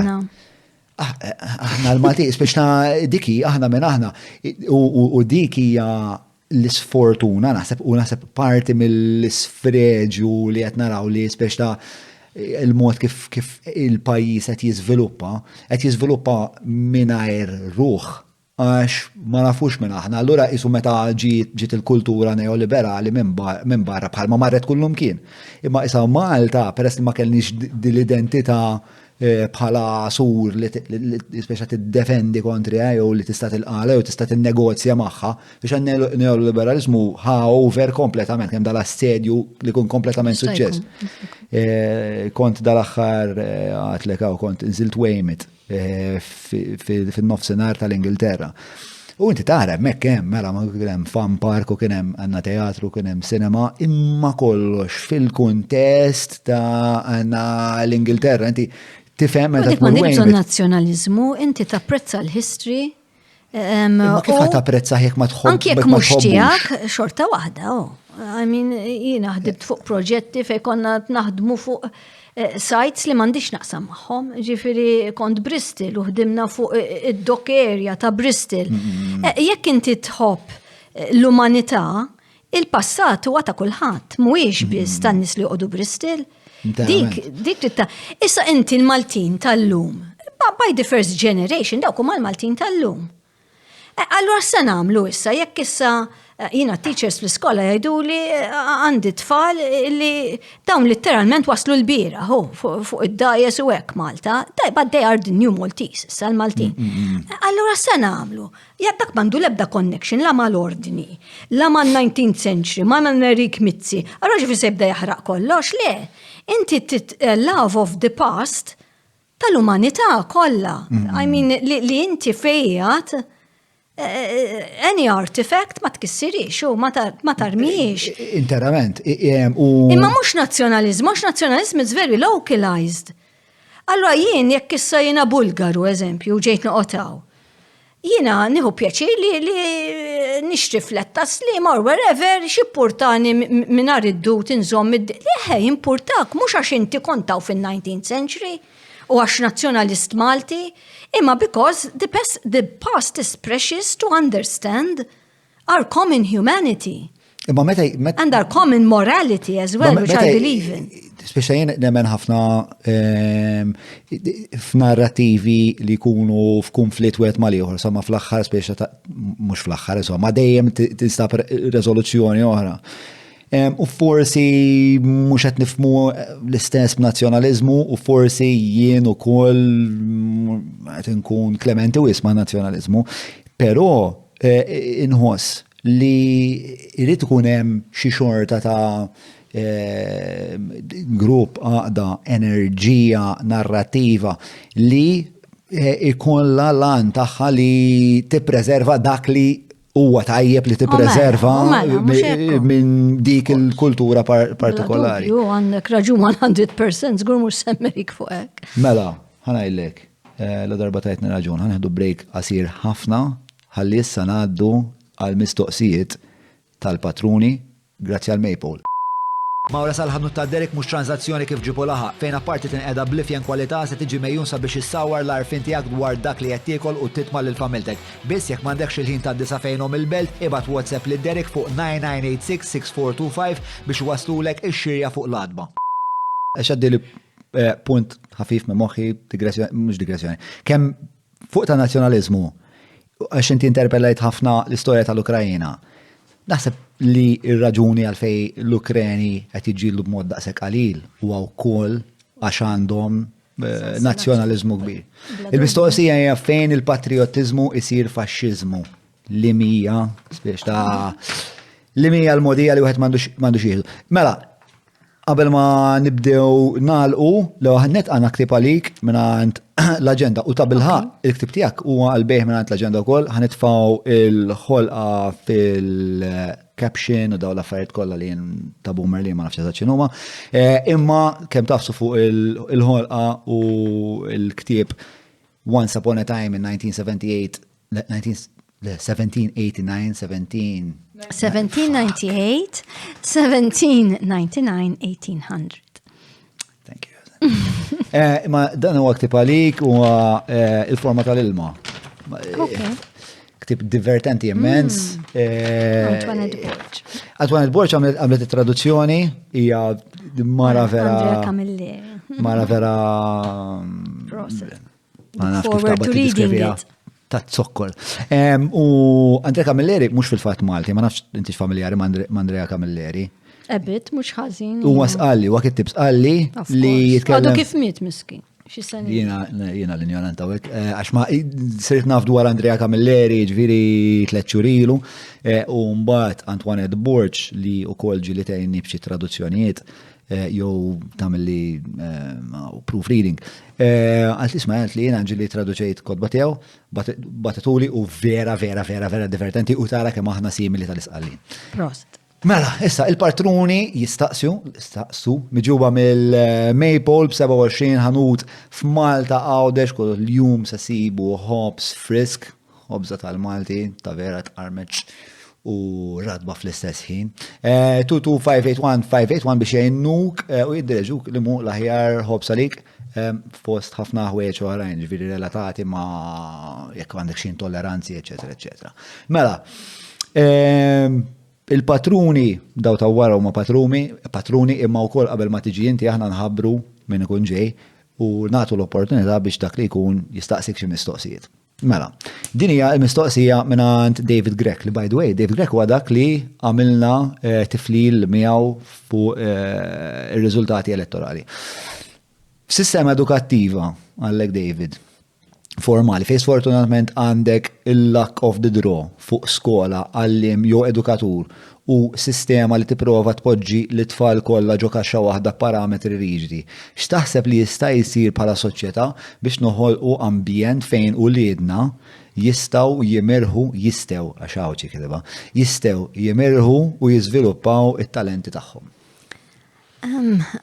Jien ma naqbilx miegħu li s-sistema hija daqshekk riġida u impossibbli, l-affarijiet kollha li tkellimt fuqhom illum kollha affarijiet li qed nagħmlu vera fl-iskejjel.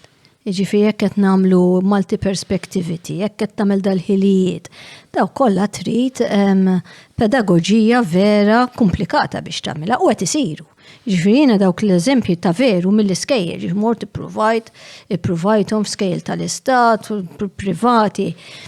Hemm dik il-luck of the draw li qalu għax imbagħad jista' jkun li jkollok teacher boring u tradizzjonali għax li fih faġa tiftaħ ktieb toqgħod taqra u tagħti n-noti u l-handout.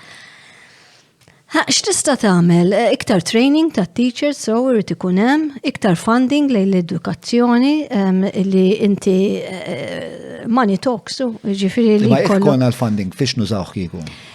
You need bigger classrooms with less students, b'ħafna inqas, għax inqas ma jkollok iktar tista' tagħti individual attention.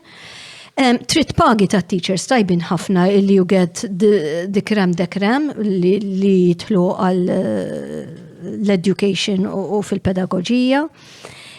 Min vera jħobb is-suġġett, eżempju, fis-suġġett tiegħi u lest li jitħarreġ ruħu fil-pedagogija li mhix faċli, li tkun għallim diffiċli. Imma with the right training, which costs money as well biex titrejnja, għax inti jekk qed titrejnja teacher għandek ħafna mill-kors huwa fil-fatt hands-on fil-klassi. Ġifieri inti trid teacher trainers, trid l-iskejjel available. Education mhux faċli u there are no magic wands, ġifieri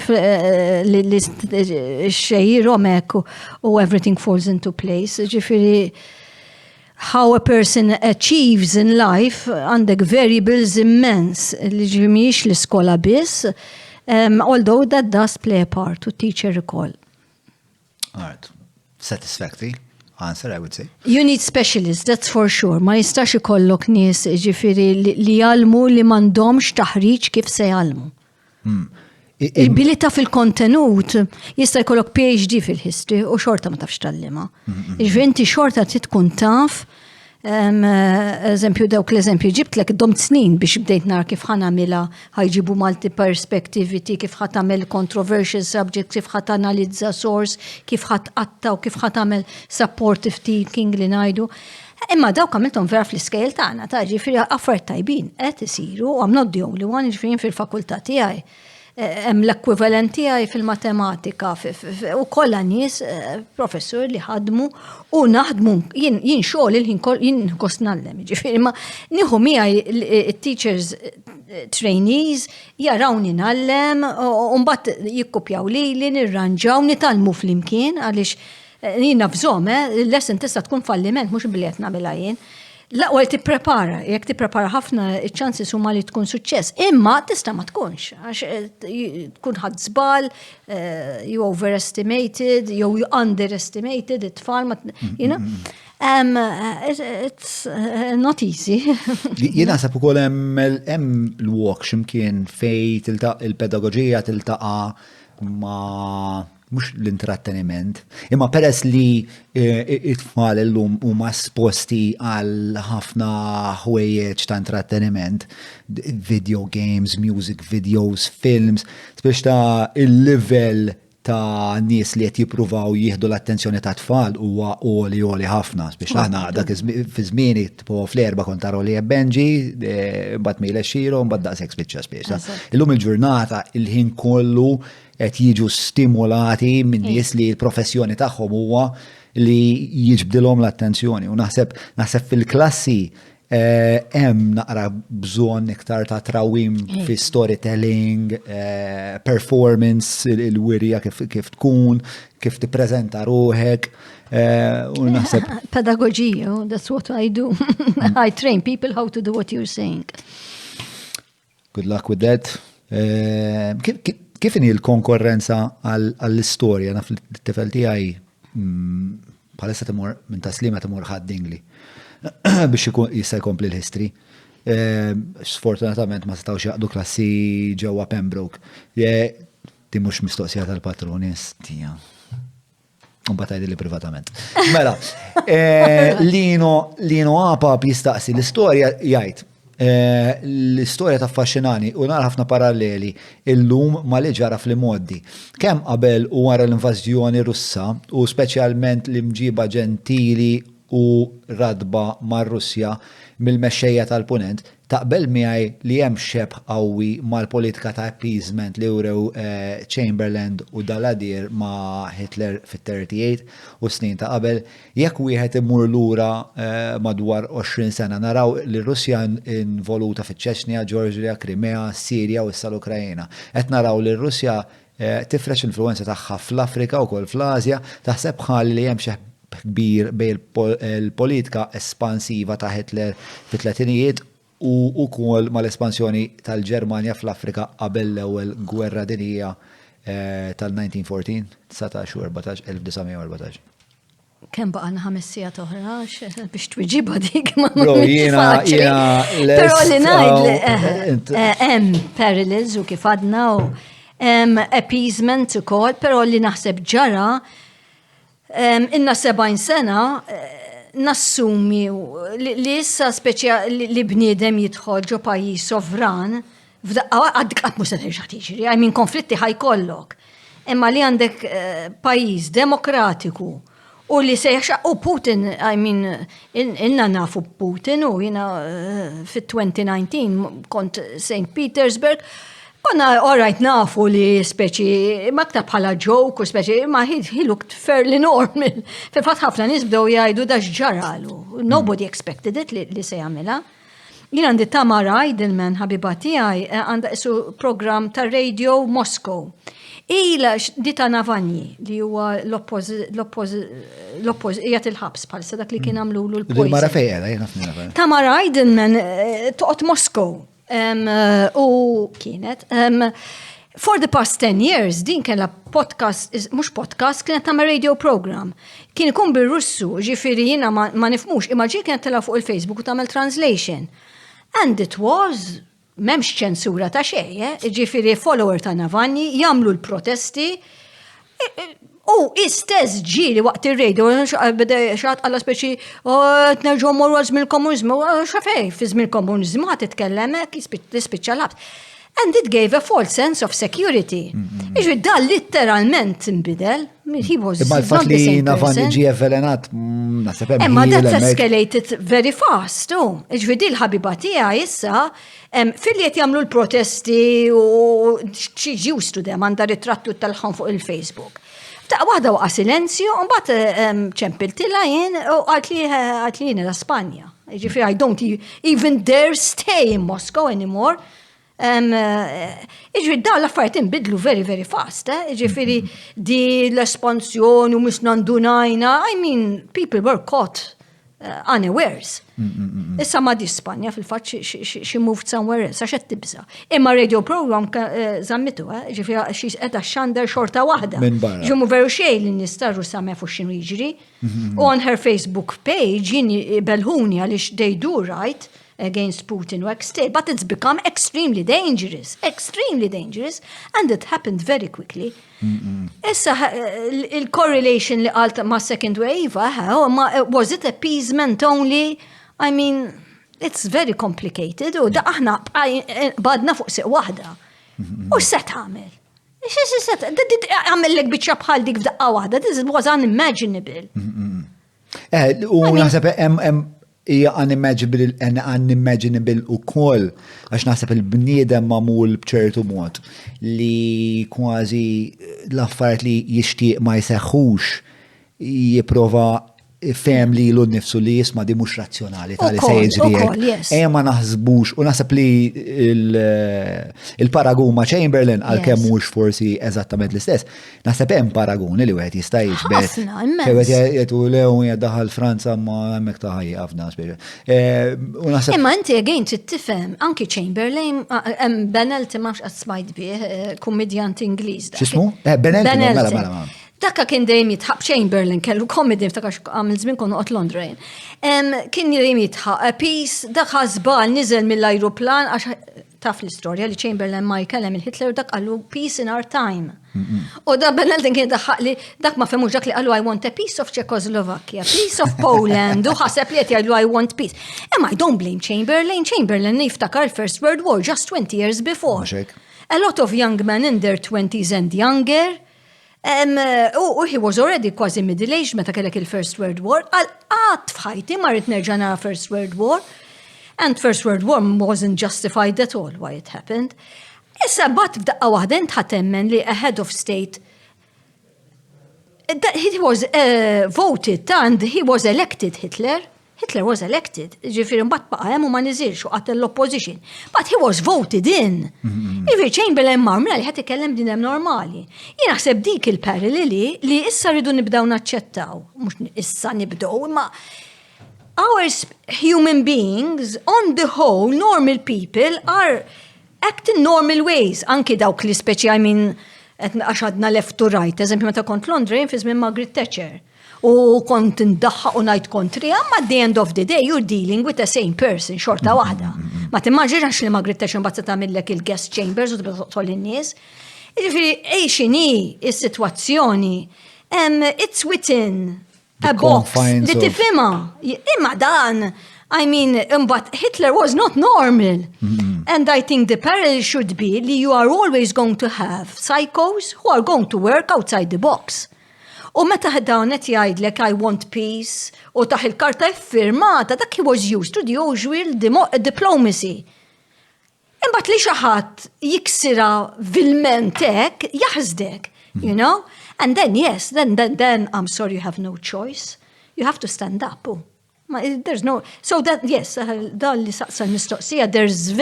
it's not just appeasement, but how are you going to stand up? You're going to stand up past Second World War. But the problem nowadays is that the weapons are ħafna iktar sofistikati. I was in Ukraine. Armageddon. I was in Ukraine in 2014 għax kontent naħdem mal-history teachers. Fil-fatt, I'm iġennuni għax they're my equivalent. Waħda ħabiba tiegħi sinna ħbib Tatjana. Di l-istudenti tiegħi hawnhekk meta tħaltu għatlu inti għaw studenti għax kollha in their early 20s. Her students li gradwaw fit-2019, di fil-Facebook, jien fil-Facebook tija jintella xi l-qattu se tilab u xi ħemerija tiġi frasi, jien kollu tella r-ritratt. Tada li mit il-biraħ, tada li mit dalodu. Igradwaw fit-2019 dawn. Iġifiri, you know, why did sorry, We're drawing parallels between Hitler and special appeasement at Chamberlain. Ma issa, how are you going to react? The minute you react and you bring yourself into a war, it means ħajkun hemm ħafna mwiet, ħajkollok what's gonna happen. And when I was in Ukraine, dik li kont se ngħidlek, Ukraine imħabba Chernobyl, Kiev is so close, konna naddu, jgħidlek eżempju għad distiġra slightly radioactive minn tal-1980s. Dajjek, u bira he said it, maybe ideal threat. Londra he can reach it very quickly with the new weapon li għamel. Iġvi Boris, liktar wieħed li kien ta' qoddim li ħajat it-tanki, il-Ġermaniż issa fl-aħħar batu t-tankijiet ukoll. I mean, what are you playing with here, you know? You must be ready to go into the Third World War. It's not just a question of appeasement. Naqbel. L-aħjar by proxy tamila. Kifet jamlu fil-fat. By proxy ġifiri jarmaw l-milizja, l-armata russa. Ukrena. Last question, jew da kollox, ma nafx għalfej għaddili minn moħħi l-aħwa Klitschko, min fan tal-boxing fil-fat rudda kif ġabli beretta mill-aħħar ġlida ta' Tyson Fury. Fucking legend, bro. Il-ġiex boxers famużi tal-Ukreni. U anka Usk minn għalija, he took up arms. I don't know, that kind of shit just like is very inspiring. Issa x'taħseb allura, Zelensky jew Hompesh għamel tajjeb? Unfair to ask you these questions after all this time. It's not easy to answer. Fuck. Would you open the door, let them in? Jien qatt ma kont fan kbir tal-kavallieri, partikolarment lejn l-aħħar, speċjalment ftit li naf dwarhom kienu saru dekadenti u inerti u But when you have a superpower at your front door li għalek nista' nidħol, to be fair, the Ukrainians did not have this choice. Putin was not as polite as Napoleon. He did not say nistax nidħol, qabatu daħal. Però dejjem setgħu. They could have, yes. ċedew. Pero Jina l-wonder tiegħi għax when I was in Kiev għandek ħafna pro-Russians, Issa dan naħseb kif ġara Malta u fis-Second World War kellek ħafna pro-Italian li mbagħad once tibda l-gwerra don't even dare mention it anymore, forget it, issa jkun hemm eżodu wkoll minnu, nimmaġna. U minn kemm min inqatel ukoll, I don't know. It's difficult to answer, very difficult to answer. You can't. Jina l-bidu bimħabba li I was in contact with these history teachers li ftit ilu kont magħhom da. They night, how dare he do this? U bravu li you know, they stood up and they're u bravissimi u nammirom immens. Ta' ġifieri għadnis. Imma issa li għaddew xarej, Nibda ngħid if I had gone back to the 25th of February u taf vera se jiġri. Is it worth it? I mean, I wouldn't say this in Ukraine, and I hope nobody nispar li ma jittranslate jaw għax it's the worst thing you can say when you're in the middle of a war. conflict. Imma mbagħad is anything ever worth that, you know? Ħalli jidħol. Ta' mhux daqt imut 68 kemm għandu. I mean, once he's il-konsegwenzi Franco Reba politiċi. Miet and we had democracy after him. Is it worth it? I don't know. I can't answer that. Forsi għalhekk- Nispera ma jisimgħunix wara ħadd jagħmel translation Forsi tagħha għalhekk għax imsik għandna it's the bżonn- last thing they want to hear.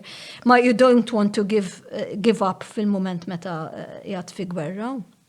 Però l-analiżi tiegħek hija simili ħafna tal-analiżi tal-mara tiegħi. U forsi għalhekk għandna bżonn iktar nisa fil-politika li forsi jkollhom naqra iktar insight fit-tul taf kif. Jista' jkun, però ma nafx fl-istessin ta' Ferrari ħafna. Inti fil-bidu back in February, everyone had the romantic idea ta' Roman ta' Russian soldiers illi ma fux fej sejrin, illi dawn ma imsiken daħaq bjom Putin. That's not the truth. The Russian army is showing ruthlessness. So, memx ċajt, ġifiri, and they are. So, I like to watch Sky News and we had he was an ex-general something in the British Army. Jispiega l-ek strategically xed jiġri. U meta kellek momenti li ħarġu minn ċertu villages, ħafna bdew jgħidu you see they are retreating, ma kien veru xejn, they were just surrounding the villages. Kaċi flank jawħ. Exactly, oh. And I mean... Bro, tajtna ħafna, Joz, tajtna ħafna fuq xi x'naħseb din id-dilemma ta' x'kalli jagħmel Zelensky. Jiena pro-Ukraine, ma fis-sens ta' naħseb li kellhom jiġġieldu għax fl-aħħar mill-aħħar daw sofrew biex bnew nazzjon. You can give absolutely no reason to justify entering a sovereign democratic country. Imma mbagħad qed titfa' mistoqsija importanti inta is-soluzzjoni pragmatika. Imma, orajt, ngħidu il-valuri morali tal-ponent jistqarru li mhux tajjeb, li huwa dejjem inkorrett li inti tinvadi pajjiż sovran u l-pajjiż sovran għandu kull dritt li jiddefendi ruħu u l-punent minħabba li ħaddan daw l-istess prinċipi jagħmel sew li jarma u jgħin lil dak il-pajjiż. Però mill-lat pragmatiku li ħallehom jitlu mbagħad in-negozja. Biex diffiċli tajt x'kienu se jkunu l-konsegwenzi. Meta mbagħad vera tibda tara dawk it-tfal għalija under 20s mejtin u dik qed tippoża għadu kif oh my goodness, stop, you know, you get that kind of hysterical reaction jieqaf. Ma of course now it can't be stopped. It won't stop until bħalma tal-Franċiżi intu l-bdiet issa. Exactly. Fuck. All right, mela, mu fuq dik il-nota ferriħija, not. Joz, ħadbażmi, jew. Yes, asrajna, najdrom not more than 2 hours meta nagħmel lectures, and then I need to have a break. Għanna xi 4 hours, naħseb. Tajt, le. Bil-break kollox naħseb hija, da. Bil-break kollox naħseb hija. Ma jena student kurjuż ħafna. Mela, ħajr l-ħbib tagħna tal-Maypole, Derek il-Free Hour, grazzi l-Stretta. Samur niftħu kaxxa fuq il-bejt. Kutriko, grazzi l-Garmin, l-Likebs, grazzi l-State of CBD.